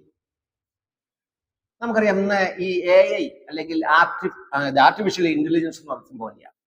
അപ്പൊ ഈ AI മുഖാന്തരം നമുക്ക് എന്ത് കണ്ടുപിടിക്കാം, എന്ത് വേണമെങ്കിലും സാധിക്കും. ഏത് സിനിമ ഇറക്കണോ അല്ലെങ്കിൽ ഒരു റീൽസ് ഇറക്കണോ, പക്ഷെ അത് സ്വയമേ ചെയ്യുമോ? ഇല്ല. അതിന് പിന്നിൽ മനുഷ്യന്റെ ശ്രമങ്ങളുണ്ട്. അപ്പൊ കമ്പ്യൂട്ടർ എന്ന് പറഞ്ഞാൽ ഒരു അനേക വ്യക്തികളുടെ ബുദ്ധി, അതിനേക്കാൾ എത്ര ബില്യൺ എന്ന് പറയാൻ പറ്റില്ല, അത്രമാത്രം ബുദ്ധി അല്ലെങ്കിൽ അറിവ് അതിനകത്തുണ്ട്. പക്ഷെ ആ അറിവ് മുഴുവൻ സ്റ്റോർ ചെയ്ത് ആരാണ്? മനുഷ്യരാണ്. പക്ഷേ പരിശുദ്ധാത്മാവിനെ സംബന്ധിച്ച് നമ്മളിവിടെ വായിക്കുന്നത്, പരിശുദ്ധാത്മാവ് എന്ത് ചെയ്യുന്നു? സകലവും എന്ത് ചെയ്യുന്നു? ഉപദേശിച്ച് തരുന്നു. അപ്പൊ ഒരു ശക്തിക്കൊല്ലെങ്കിൽ ഇത് സാധ്യമാകില്ല. അപ്പൊ പരിശുദ്ധാത്മാവ് ഒരു വ്യക്തി എന്ന നിലയിൽ എന്ത് ചെയ്യുന്നു? ഉപദേശിക്കുന്നു, പഠിപ്പിക്കുന്നു, ഓർമ്മിപ്പിക്കുന്നു. കർത്താവ് പറഞ്ഞല്ലോ, ഞാൻ നിങ്ങളോട് പറഞ്ഞില്ല, അവൻ ഓർമ്മിപ്പിച്ചത്. അപ്പൊ ഇത് പരിശുദ്ധാത്മാവിന്റെ ആളത്വത്തിന്റെ മറ്റൊരു തെളിവാണ്. മറ്റൊരു തെളിവ് സാക്ഷ്യം പറയുന്നു. നമ്മൾ വായിക്കുന്നുണ്ട് യോഹന്നാന്റെ സുവിശേഷം 15:26 വാക്യത്തിൽ വായിക്കുന്നത്, പരിശുദ്ധാത്മാവ് സാക്ഷ്യം പറയുന്നു. അവിടെ പറയുന്നത്, സത്യത്തിന്റെ ആത്മാവ് വരുമ്പോൾ അവൻ എന്നെ കുറിച്ച് എന്ത് ചെയ്യും? സാക്ഷ്യം പറയും. അപ്പൊ ഇതൊരിക്കലും ഒരു കാറ്റിനോ അല്ലെങ്കിൽ വൈദ്യുതിക്കോ മറ്റൊന്നിനും സാധ്യമല്ലാത്തതാണ്. ഒരു വ്യക്തിക്ക് മാത്രമേ എന്ത് ചെയ്യാൻ പറ്റുള്ളൂ? ഇത് സാക്ഷ്യം പറയുവാൻ സാധിക്കുകയുള്ളൂ. മറ്റൊന്ന്, വഴി നടത്തുക പറഞ്ഞാൽ വഴി കാട്ടുക അല്ലെങ്കിൽ ഗൈഡ് ചെയ്യുക, നിയന്ത്രിക്കുക, മാർഗദർശനം നൽകുക, മാർഗരേഖ കാണിച്ചു കൊടുക്കുക. ഇത് പരിശുദ്ധാത്മാവ് ചെയ്തതായി തിരുവചനത്തിൽ നമ്മൾ വായിക്കുന്നുണ്ട്. യോഹന്നാൻ സുവിശേഷം 16:13 വാക്യത്തിൽ അവിടെ വായിക്കുന്നത് എങ്ങനെയാണ്? സത്യത്തിന്റെ ആത്മാവ് വരുമ്പോഴോ അവൻ നിങ്ങളെ സകല സത്യത്തിലും എന്ത് ചെയ്യും? വഴി നടത്തും. ഒരു ഉദാഹരണം നമുക്ക് പ്രവർത്തന പുസ്തകം 10-ാം അധ്യായം വായിക്കുമ്പോൾ അവിടെ ഈ കൊർന്നൊല്യോസിന്റെ വീട്ടിലേക്ക്, കൈസരിയിലേക്ക് പോകാൻ വേണ്ടി അവിടുന്ന് കൈസരിൽ നിന്നും ഈ ചില ദൂതന്മാരെ അല്ലെങ്കിൽ ചില വ്യക്തികളെ, ദാസന്മാരെ കൊർന്നൊല്യോസ് അയക്കുന്നുണ്ട് യോപ്പയിലേക്ക്. അപ്പോൾ പത്രോസ് യോപ്പയിൽ തോൽക്കൊല്ലനായ ശിമോന്റെ വീട്ടിൽ ഇരിക്കുകയാണ്. അപ്പൊ ആ സമയത്ത് പത്രോസിന് ഒരു ദർശനമൊക്കെ ഉണ്ടായി. ആ ദർശനം കഴിഞ്ഞ് ഇതെന്തായിരിക്കുമെന്ന് സംശയിച്ചിരിക്കുമ്പോഴാണ് കഥയിലെ കൂട്ടുകേൾക്കുന്നത് ആരാണ്? കൈസരിയിൽ നിന്ന് കൊർന്നൊല്യോസ് അയച്ച ദാസന്മാർ വന്നിരിക്കുക. ഉടനെ തന്നെ എന്ത് ചെയ്യുക? ദൈവത്തിന്റെ ആത്മാവ് പത്രോസിനോട് പറയുക, നിന്നെ അന്വേഷിച്ച് 3 പുരുഷന്മാർ വന്നിരിക്കുന്നു, അവിടെ കൂടെ പോവുക. അപ്പൊ എന്ന് പറഞ്ഞാൽ ഇത് പരിശുദ്ധാത്മാവ് എന്ത് ചെയ്യാം? ഒരു പുതിയ സത്യത്തിലേക്ക് പത്രോസിനെ നയിക്കുക. കാരണം പത്രോസ് പറയുന്നുണ്ട്, ദൈവമേ ഞാൻ ചെയ്യില്ല, ഈ കൊട്ടയിൽ വന്ന ഈ സാധനങ്ങൾ ഇതൊന്നും എന്ത് ചെയ്യില്ല, ഇതൊക്കെ ഞാൻ ഭക്ഷിക്കുകയില്ല. കാരണം മലിനമോ അശുദ്ധമായോ ഒന്നും എന്ത് ചെയ്യില്ല. ഞാനൊരു യഹൂദനാണ്. പക്ഷെ യഹൂദനും ജാതികളും തമ്മിൽ യാതൊരു വിഭാഗീയതയും വ്യത്യസ്തതയും ഇല്ല എന്നുള്ള സത്യം മനസ്സിലാക്കാൻ ഒന്ന്, ദൈവം പത്രോസിന് ഒരു ദർശനം നൽകി. രണ്ട്, ദൈവത്തിന്റെ ആത്മാവ് എന്ത് ചെയ്തു? പത്രോസിന് നിർദ്ദേശം നൽകുകയാണ്. അപ്പൊ സകല സത്യത്തിലും പരിശുദ്ധാത്മാവ് എന്ത് ചെയ്തു? നമ്മെ നടത്തുന്നു. അപ്പൊ ഇന്ന് നമുക്ക് തിരുവെഴുത്ത് മനസ്സിലാക്കാൻ സഹായിക്കുന്ന ഒരു പ്രധാന ഘടകം എന്ന് പറയുന്നത് ദൈവത്തിന്റെ പരിശുദ്ധാത്മാവ് നമ്മിൽ വസിച്ച് നമുക്ക് തിരുവെഴുത്തിലെ സത്യങ്ങൾ ഗ്രഹിക്കുവാനുള്ള ഉൾക്കാഴ്ച നമുക്ക് നൽകുന്നു എന്നുള്ളതാണ്. ഇത് ഒരു വ്യക്തിക്ക് മാത്രമേ സാധിക്കുകയുള്ളൂ. ഒരിക്കലും കേവലം ഒരു ശക്തിക്ക് കഴിയാവുന്ന ഒരു കാര്യമല്ല. അതുകൊണ്ടാണ് പരിശുദ്ധാത്മാവ് ഒരു വ്യക്തിയാണ് എന്ന് നമുക്ക് പറയുവാൻ സാധിക്കും. മറ്റൊരു തെളിവ് ഒരു വ്യക്തി എന്ന നിലയിൽ പരിശുദ്ധാത്മാവിന്റെ ഒരു വ്യക്തിയെ പോലെ പ്രവർത്തിക്കുന്ന മറ്റൊരു പ്രവർത്തനമാണ് വീണ്ടും ജനിപ്പിക്കുന്നു. വീണ്ടും ജനിപ്പിക്കുന്നു. യോഹന്നാന്റെ സുവിശേഷം 3-ാം അധ്യായത്തിന്റെ 3-ാമത്തെ വാക്യം. യോഹന്നാൻ സുവിശേഷം 3-ന്റെ 3-ാമത്തെ വാക്യം. ആമേൻ ആമേൻ ഞാൻ നിങ്ങളോട് പറയുന്നു, നിങ്ങളോടല്ല, സോറി, നിന്നോട് പറയുന്നു, അല്ലെ, നിക്കോദോമോസ് നിന്നോട് പറയുന്നു എന്നാ പറഞ്ഞത്. വെള്ളത്താലും ആത്മാവിനാലും ജനിച്ചില്ല എങ്കിൽ ദൈവരാജ്യത്തിൽ കടപ്പാൻ ആർക്കും കഴിയില്ല. അപ്പൊ അവിടെ പറയുന്ന വെള്ളത്താലും ആത്മാവിനാലും, വെള്ളത്താലും പരിശുദ്ധാത്മാവിനാലും ജനിക്കണം. അപ്പൊ വീണ്ടും ജനനം ഒരു വ്യക്തിക്ക്, ഒരു പാപിക്ക് ദൈവമകനാകണമെങ്കിൽ, ദൈവ പൈതലാകണമെങ്കിൽ, നിത്യജീവൻ പ്രാപിക്കണമെങ്കിൽ, ജീവന്റെ പുസ്തകത്തിൽ പേര് വരണമെങ്കിൽ എന്ത് വേണം? വീണ്ടും ജനിക്കണം. അല്ലാതെ സ്നാനപ്പെടുകയല്ല, സഭയെ ചേരുകയല്ല. ഇന്ന് പലപ്പോഴും സംഭവിക്കുന്ന വലിയ ദുരന്തം എന്താ വെച്ചാൽ എന്ത് ചെയ്യും? വീണ്ടും സ്വർഗത്തിൽ പോകാൻ വേണ്ടി എന്ത് ചെയ്യും? അല്ലെങ്കിൽ രക്ഷപ്രാപിക്കാൻ വേണ്ടി, രക്ഷിക്കപ്പെടുവാൻ വേണ്ടി എന്ത് ചെയ്യും? സഭയെ ചേരും, അല്ലെങ്കിൽ സ്നാനപ്പെടും. അപ്പൊ എന്ത് ചെയ്യണം? വീണ്ടും ജനിക്കണം. ആ വീണ്ടും ജനനം ആരാൽ മാത്രമേ സാധിക്കുകയുള്ളൂ? ഇവിടെ പറയാണ്, കർത്താവ് പറയാണ് നിക്കോദോമോസിനോട്, വെള്ളത്താലും ആത്മാവിനാലും. ഈ ആത്മാവിനാൽ വീണ്ടും ജനിക്കുക എന്ന് പറഞ്ഞാൽ കർത്താവ് പറഞ്ഞല്ലോ എന്ത് ചെയ്യും? അവൻ പാപത്തെക്കുറിച്ചും നീതിയെക്കുറിച്ചും ന്യായവിധിയെക്കുറിച്ചും ലോകത്തിന് ബോധം വരുത്തും. അതുപോലെ പ്രവൃത്തി 2-ാം അധ്യായത്തിൽ നമ്മൾ വായിക്കുന്നുണ്ട്. അവിടെ വായിക്കുന്നത് ഈ പ്രസംഗം, പത്രോസിന്റെ പ്രസംഗം എല്ലാം കേട്ട് കഴിഞ്ഞപ്പോൾ അവർക്ക് എന്ത് ചെയ്യുന്നു? കുത്തുകൊണ്ടു. അപ്പൊ ദൈവത്തിന്റെ പരിശുദ്ധാത്മാവാണ് ഒരു വ്യക്തിയിൽ പാപബോധം നൽകുന്നത്. ആ വചനം കേൾക്കുമ്പോൾ പാപബോധം നൽകുന്നത് ദൈവത്തിന്റെ പരിശുദ്ധാത്മാവിന്റെ പ്രവർത്തനമാണ്. ആ പ്രവർത്തനം സാധ്യമാക്കുന്നത് ദൈവത്തിന്റെ വചനത്തിന്റെ കേൾവിയിലൂടെയാണ്. റോമാലേഖനത്തിൽ 10-ാം അധ്യായത്തിൽ നമ്മൾ വായിക്കുന്നുണ്ട്, ആകയാൽ വിശ്വാസം കേൾവിയാലും, അടുത്ത വാക്കെന്താ? കേൾവി ക്രിസ്തുവിന്റെ വചനത്താലും വരുന്നു. അപ്പൊ ദൈവത്തിന്റെ വചനം കേൾക്കണം. ആ വചനം കേൾക്കുമ്പോൾ ദൈവത്തിന്റെ പരിശുദ്ധാത്മാവ് ആ വ്യക്തിയിൽ എന്ത് ചെയ്യും? പരിവർത്തനം ചെയ്യും, അല്ലെങ്കിൽ പാപബോധം നൽകും. ആ പാപബോധം ഉണ്ടായിട്ടാണ് അവൻ വീണ്ടും ജനിക്കുന്നത്. ഇന്ന് ഒരു കൂട്ടർ ഇറങ്ങിയിട്ടുണ്ട്, നിങ്ങൾക്കൊക്കെ അറിയാവുന്ന ഞങ്ങളുടെ കോട്ടയത്തൊക്കെ ഉണ്ട്, ഗേറ്റ് ചർച്ച് എന്ന് പറയുന്നൊരു വിഭാഗം. പെന്തക്കോസ്തിൽ നിന്ന് മാറിയ ഒരു പാസ്റ്ററല്ല, ഒരു എഞ്ചിനീയർ തുടങ്ങിയതാണ് ഗേറ്റ് ചർച്ച് എന്ന് പറയുന്ന. അദ്ദേഹം പറയുന്നത് വീണ്ടും ജനനം ക്രിസ്ത്യാനികൾക്കുള്ളതല്ല, ബ്രദർക്കാർക്കും പെന്തക്കോസ്തുകാർക്കും ബാപ്റ്റിസ്റ്റുകാർക്കും ക്രിസ്ത്യാനികൾ ആരും എന്ത് ചെയ്യേണ്ട, വീണ്ടും ജനിക്കേണ്ട ആവശ്യമില്ല, വീണ്ടും ജനനം യഹൂദന് വേണ്ടി മാത്രം ഉള്ളതാണ് എന്ന ഒരു ദുരുപദേശം അടുത്ത ദിവസങ്ങളിലെ ഇവിടെ കോട്ടയത്ത് ആരംഭിച്ചിട്ടുണ്ട്. ഞാൻ സന്ദർഭവശാൽ പറഞ്ഞു എന്ന് മാത്രം. അപ്പൊ വീണ്ടും ജനനം എല്ലാ വ്യക്തിക്കുമുണ്ട്. വീണ്ടും ജനിക്കാത്ത ഒറ്റയാളും കർത്താവ് പറഞ്ഞു എവിടെ കാണില്ല? സ്വർഗരാജ്യത്തിൽ, അല്ലെങ്കിൽ ദൈവരാജ്യത്തിൽ പ്രവേശിക്കുകയില്ല, അല്ലെങ്കിൽ നിത്യജീവന്റെ അനുഭവത്തിലേക്ക് വരിക. 5-ാമത്തെ കാര്യം, പരിശുദ്ധാത്മാവ് ഒരു വ്യക്തി എന്ന നിലയിൽ ചെയ്യുന്ന 5-ാമത്തെ കാര്യം, പരിശുദ്ധാത്മാവ് തുണ നിൽക്കുന്നു. റോമാലേഖനം 8-ന്റെ 26 വാക്യത്തിൽ ഇങ്ങനെ വായിക്കുന്നു, അവിടെ തന്നെ ആത്മാവ് നമ്മുടെ ബലഹീനതയ്ക്ക് തുണ നിൽക്കുന്നു. 6-ാമത്തെ കാര്യം, പരിശുദ്ധാത്മാവ് ചെയ്യുന്ന ഒരു വ്യക്തി എന്ന നിലയിൽ ചെയ്യുന്ന 6-ാമത്തെ കാര്യം, പരിശുദ്ധാത്മാവ് കൽപ്പിക്കുന്നു. പരിശുദ്ധാത്മാവ് കൽപ്പിക്കുന്നു. പ്രവൃത്തിയുടെ പുസ്തകം 13-ന്റെ 2-ാമത്തെ വാക്യം. പ്രവൃത്തിയുടെ പുസ്തകം 13-ന്റെ 2-ാമത്തെ വാക്യം. അവിടെ നമ്മൾ വായിക്കുന്നത് ഇങ്ങനെയാണ്. ഇത് അന്ത്യോക്യയിലെ സഭയിലെ സംഭവമാണ്. അവിടെ ആ സഭ പ്രാർത്ഥനയിലും ഉപവാസത്തിലും ഒക്കെ ആയിരുന്നു. ആ സമയത്ത് ദൈവത്തിന്റെ പരിശുദ്ധാത്മാവ് ആ സഭയ്ക്ക് നൽകുന്ന ബോധ്യം, അതാണ്, അതിനെക്കുറിച്ചാണ് നമ്മൾ അവിടെ വായിക്കുന്നത്. അവിടെ ഇങ്ങനെയാണ് നാം വായിക്കുന്നത്, 13-ന്റെ 2-ാമത്തെ വാക്യം. 13-ന്റെ 2-ാമത്തെ വാക്യത്തിൽ വായിക്കുന്നത്, ഞാൻ ബർന്നബാസിനെയും ശൗലിനെയും വിളിച്ചിരിക്കുന്ന വേലയ്ക്കായിട്ട് അവരെ എനിക്ക് വേർതിരിപ്പിനെന്ന് പരിശുദ്ധാത്മാവ് പറഞ്ഞു. അപ്പൊ ഈ വേർതിരിക്കുമ്പോൾ, ഈ ഒരാൾ വേലയ്ക്ക് വേർതിരിയുമ്പോൾ, സുവിശേഷനാകാൻ വേർതിരിയുമ്പോൾ, ഉപദേശിയാകാൻ വേർതിരിയുമ്പോൾ എന്ത് ചെയ്യണം? ഇനിയും പാസ്റ്ററാകാൻ വേർതിരിയുമ്പോൾ, ദൈവവേലയ്ക്ക് വേണ്ടി വേർതിരിയുമ്പോൾ ആരാ വേർതിരിക്കേണ്ടത്? ആരാ വേർതിരിക്കുന്നത്? നമ്മൾ സ്വയം വേർതിരിയില്ല. പിന്നെ എന്ത് ചെയ്യണം? സഭയ്ക്ക് പരിശുദ്ധാത്മാവ് ബോധ്യം നൽകും. അതാണ് പ്രമാണം. 13-ാം അധ്യായത്തിൽ നമ്മൾ വായിച്ചത് തന്നെയാണ്. അവിടെ വായിക്കുന്നത്, അന്ത്യോക്യയിൽ ആ സഭ പ്രാർത്ഥിക്കുമ്പോഴാണ് ആ സഭയ്ക്ക് ആണ് ഈ രണ്ടുപേരെ, ആരെ? പൗലോസിനെയും ബർന്നബാസിനെയും കർത്താവിന്റെ വേലയ്ക്ക് വേണ്ടി, എന്റെ വേലയ്ക്ക് വേണ്ടി വേർതിരിപ്പിനെന്ന് പരിശുദ്ധാത്മാവ് എന്ത് ചെയ്തു? സഭയ്ക്ക് നിർദ്ദേശം. ഇതൊക്കെ സാധ്യമാകുന്ന ഒരു വ്യക്തിക്ക് മാത്രം. കേവലം ഒരു ശക്തിക്ക് ഒരിക്കലും ഇങ്ങനെ ഒരു നിർദ്ദേശം സഭയ്ക്ക് കൊടുക്കാൻ സാധിക്കില്ല, പഠിപ്പിക്കാൻ സാധിക്കില്ല, വഴി നടത്താൻ സാധിക്കില്ല. അതുപോലെ ഇഷ്ടമനുസരിച്ച് കൃപാവരങ്ങളെ നൽകുവാൻ ഒരു ശക്തിക്ക് ഒരിക്കലും സാധിക്കില്ല. അതുപോലെ ഒരു കാര്യം കൂടെ പറഞ്ഞ് നമുക്ക് ആ ഭാഗം അവിടെ അവസാനിപ്പിക്കാം. പരിശുദ്ധാത്മാവ് ചെയ്യുന്ന മറ്റൊരു കാര്യമാണ് അത്ഭുതങ്ങൾ. പരിശുദ്ധാത്മാവ് ചെയ്യുന്നു, അത്ഭുതങ്ങൾ ചെയ്യുന്നു. മറ്റൊരുദാഹരണം, പ്രവർത്തന പുസ്തകം 8-ാം അധ്യായം വായിക്കുമ്പോൾ അവിടെ എത്യോപ്യന്റെ സ്നാനം നമ്മൾ വായിക്കുന്നുണ്ട്, രക്ഷയും സ്നാനവും നമ്മൾ വായിക്കുന്നുണ്ട്. അതിന്റെ 29-ാമത്തെ വാക്യത്തിൽ ആത്മാവെ ഫിലിപ്പോസിനോട് പറയുന്നുണ്ട്, നീ തീറിനോട് ചേർന്ന് നടക്കാൻ പറയുന്നുണ്ട്. 39-ാമത്തെ വാക്യത്തിലേക്ക് ചെല്ലുമ്പോൾ സ്നാനമൊക്കെ കഴിഞ്ഞ് എന്ത് ചെയ്തു? സ്നാപകനും സ്നാനാർത്ഥിയും ഒക്കെ നദിയിൽ നിന്ന് എന്ത് ചെയ്തു? കരയിലേക്ക് കയറി. അത് കഴിഞ്ഞപ്പോൾ അവിടെ ആത്മാവ് ഒരു അത്ഭുതം ചെയ്തു. എന്താ ചെയ്ത അത്ഭുതം? സ്നാനപ്പെടുത്തിയ ഉപദേശിയെ എടുത്തുകൊണ്ട് എന്ത് ചെയ്തു?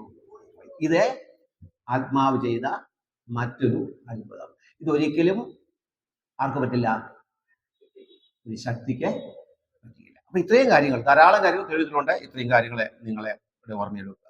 ഇനി 3, പരിശുദ്ധാത്മാവ് ഒരു വ്യക്തിയാണെന്നുള്ള 3-ാമത്തെ പ്രധാനപ്പെട്ട തെളിവ്, ഒരു വ്യക്തിയോട് ബന്ധപ്പെട്ട് പറയാവുന്ന വളരെയധികം കാര്യങ്ങൾ പരിശുദ്ധാത്മാവിനെ കുറിച്ച് പറയുന്നു. അപ്പൊ അതായത് ഒരു വ്യക്തിയെ കുറിച്ച് പറയാവുന്ന പല കാര്യങ്ങളും പരിശുദ്ധാത്മാവിനെ കുറിച്ച് നമ്മൾ തിരുവഴുത്തിൽ വായിക്കുന്നുണ്ട്. 1-2 ഉദാഹരണങ്ങളെ ഞാൻ വേഗം ഓർമ്മിക്കാം. പ്രവർത്തന പുസ്തകം 10-ാം അധ്യായം അതിന്റെ 19 മുതൽ 21 വരെയുള്ള വാക്യങ്ങൾ വായിക്കുമ്പോൾ അവിടെ നമ്മൾ വായിക്കുന്നത് ഇങ്ങനെയാണ്. നമ്മൾ നേരത്തെ ഞാൻ ഓർപ്പിച്ചത്, ഈ പത്രോസെ ദർശനമൊക്കെ കഴിഞ്ഞ് ഇതെന്തായിരിക്കുമെന്ന് ഇങ്ങനെ ആകുലനായിരിക്കുമ്പോൾ അവിടെ പരിശുദ്ധാത്മാവ് പത്രോസിന് പറയുകയാണ്, 3 പുരുഷന്മാർ തന്നെ അന്വേഷിക്കുന്നു. 20-ാമത്തെ വാക്യം, നീ എഴുന്നേറ്റ് ഇറങ്ങിച്ചെല്ലുക, ഞാൻ അവരെ അയച്ചതാകൊണ്ട് ഒന്നും സംശയിക്കാതെ അവരോട് കൂടെ പോകുക എന്ന്. അപ്പൊ ഇവിടെ ഒരു വ്യക്തി നൽകുന്നത് പോലെയുള്ള നിർദ്ദേശമാണ് ആര് നൽകുന്നത്? പരിശുദ്ധാത്മാവ്. അപ്പൊ ഇത് ഒരിക്കലും ആർക്ക് സാധിക്കില്ല? എന്ത് സാധിക്കില്ല? കേവലം ഒരു ശക്തിക്ക് സാധിക്കുന്നതല്ല, ഒരു വ്യക്തിക്ക് മാത്രം സാധിക്കുന്ന കാര്യമാണ്. ഇവിടെ നിർദ്ദേശം വ്യക്തമായി പത്രോസിനെ അവിടെ ആത്മാവ് നൽകി. 5-ാം അധ്യായത്തിന്റെ പ്രവർത്തന പുസ്തകം തന്നെ 5-ാം അധ്യായം 3-ാമത്തെ വാക്യം എടുക്കണം. നിങ്ങൾക്ക് അറിയാവുന്ന ഭാഗമാണ്. അനന്യാസിന്റെയും സഫീറിന്റെയും പാപം നമുക്കറിയാം. അവിടെ പത്രോസ് പറയുന്നൊരു വാക്കുണ്ട്, ആരോടെ? പരിശുദ്ധാത്മാവിനോട്. നിങ്ങൾ ആരോടാ? മനുഷ്യരോടല്ല, പരിശുദ്ധാത്മാവിനോട് അത്രേ വ്യാജം കാണിച്ചത്. നിങ്ങൾ ഒരു ശക്തിയോടെ നമുക്ക് എന്ത് കാണിക്കാം? കാരണം വ്യാജം അങ്ങനെ ഒരു പ്രയോഗം തന്നെ തെറ്റാം. ഒരു വ്യക്തിയോട് മാത്രമേ എന്ത് ചെയ്യാൻ പറ്റുള്ളൂ. ഇപ്പൊ നമുക്ക് ഫാനുണ്ട്, ശക്തിയായ ഫാനുണ്ട്, നമുക്ക് അത് ഈ ഫാനെ മറയ്ക്കേണ്ട ആവശ്യമല്ലോ തരും. പക്ഷെ നമ്മളെ ഒരു ആത്മാവിനെ അല്ലെങ്കിൽ ദൈവത്തെ നമ്മൾ എന്ത് ചെയ്യും? മറയ്ക്കുന്നു. ഇപ്പം സിനിമ അല്ലെങ്കിൽ എന്ത് ചെയ്യും? മോശമായ കാര്യം കണ്ടുകൊണ്ടിരിക്കുന്നു. ഒരാൾ സഹോദരൻ വരുമ്പോൾ എന്ത് ചെയ്യും? ഉറപ്പാണ് അല്ലേ? പക്ഷേ ഇത് ഈ സഹോദരനോട് വ്യാജം കാണിക്കാം, പക്ഷെ നമ്മൾ ആരോട് കാണിച്ചു കഴിഞ്ഞു? നമ്മൾ ദൈവത്തോടെ കാണിക്കുക. അപ്പൊ ഒരിക്കലും ഇത് ഒരു ശക്തിയോട് ഉള്ള ബന്ധത്തിൽ പറയാൻ പറ്റുന്ന കാര്യമല്ല ഇവിടെ നമ്മൾ വായിക്കും. മറ്റൊന്ന് 7-ന്റെ 51-ാമത്തെ വാക്യത്തിലെ അവിടെ സ്തേഫാനോസിന്റെ പ്രസംഗത്തിൽ സ്തേഫാനോസ് പറയുന്നുണ്ട്, നിങ്ങളുടെ പിതാക്കന്മാർ പരിശുദ്ധാത്മാവിനോട് എതിർത്തു നിന്നു എന്ന് അവിടെ പറയുന്നുണ്ട്. അപ്പൊ പരിശുദ്ധാത്മാവിനെ എന്ത് ചെയ്യാം? എതിർക്കാൻ സാധിക്കും. കാരണം അതിന്റെ പരിശുദ്ധാത്മാവിനെ എന്ത് ചെയ്യാം? നിരസിക്കാൻ സാധിക്കും. അതുപോലെ മത്തായിയുടെ സുവിശേഷം 12-ന്റെ 31-ാമത്തെ വാക്യത്തിൽ പറയുന്നുണ്ട്, കർത്താവ് പറയുന്നുണ്ട്, എല്ലാ പാപവും ക്ഷമിക്കും, പക്ഷെ ഒരു പാപം ക്ഷമിക്കുകയില്ല. ഇത് പാപമാണ്. അതുകൊണ്ട് ഞാൻ നിങ്ങളോട് പറയുന്നു, സകല പാപവും ദൂഷണവും മനുഷ്യരോട് ക്ഷമിക്കും. അടുത്ത വാക്ക് ഇങ്ങനെയാണ്, പരിശുദ്ധാത്മാവിന്റെ നേരെയുള്ള ദൂഷണമോ ക്ഷമിക്കില്ല. എന്താ ഈ പരിശുദ്ധാത്മാവിന് നേരെയുള്ള ദൂഷണം അല്ലെങ്കിൽ പരിശുദ്ധാത്മാവിന് എതിരായിട്ടുള്ള പാപം എന്ന് പറയാറുണ്ട്? എന്തായിരിക്കാം ഈ പരിശുദ്ധാത്മാവിന് എതിരായിട്ടുള്ള പാപം?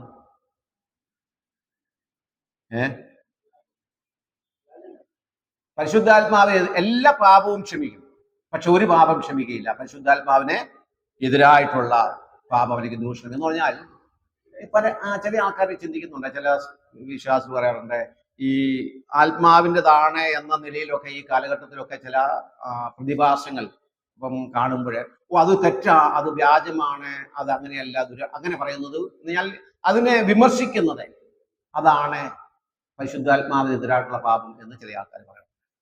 പക്ഷേ ഈ എന്താണ് എന്നുള്ളത് ഇവിടെ ഒരു കാര്യം നമ്മൾ മനസ്സിലാക്കേണ്ടത്, കർത്താവ് ഈ അത്ഭുതങ്ങളും അടയാളങ്ങളും എല്ലാം നേരിട്ട് അവിടെ മുമ്പിൽ കാണിക്കും. പക്ഷെ ഇവർ പറയുന്നത് എന്താ, യഹൂദന്മാർ പറയുന്നത് എന്താ, അവൻ 5 അപ്പം കൊണ്ട് 5000 പോഷിപ്പിച്ചതും മരിച്ച വ്യക്തികളെ ഉയർപ്പിച്ചതും കടലിന്റെ വെള്ളത്തിന്റെ മീതെ നടന്നതും അതുപോലെ രോഗികളെ സൗഖ്യമാക്കിയതും ഇതെല്ലാം കർത്താവ് ചെയ്ത അത്ഭുതങ്ങൾ കണ്ടപ്പോൾ ഈ യഹൂദന്മാർ പറയുക, ഇവൻ ഈ ചെയ്യുന്ന അത്ഭുതമെല്ലാം പിശാചിന്റെ അല്ലെങ്കിൽ ഭൂതങ്ങളുടെ തലവനായ ബേൽസെബൂലിനെ കൊണ്ടാണ്. ഇതാണ് അവരുടെ പശ്ചാത്തലം എന്ന് പറയുന്നത്. ഈ ഇന്ന് ആ പാപമുണ്ടോ എന്ന് ചോദിച്ചു കഴിഞ്ഞാൽ ആ പാപത്തെക്കുറിച്ച് എൻ്റെ ഒരു അഭിപ്രായം ഞാൻ പറയാം. ഇന്ന് ആ പാപം എന്ന് പറയുന്നത്, ദൈവം എല്ലാ പാപവും ക്ഷമിക്കും, പക്ഷെ ഇന്ന് ക്ഷമിക്കാത്ത ഒറ്റ പാപമേ ഉള്ളൂ. ദൈവപുത്രനായ യേശുക്രിസ്തുവിന്റെ സുവിശേഷം കേട്ടിട്ട് അത് തള്ളിക്കളഞ്ഞാൽ പിന്നെ എന്തില്ല, പിന്നെ ആ വ്യക്തിയുടെ സ്ഥാനം എവിടെയാ? ജീവോത്സവത്തിൽ പേരെഴുതി കാണാത്ത ഏവനോടും എവനെയും തീപ്പൊയിൽ തള്ളി.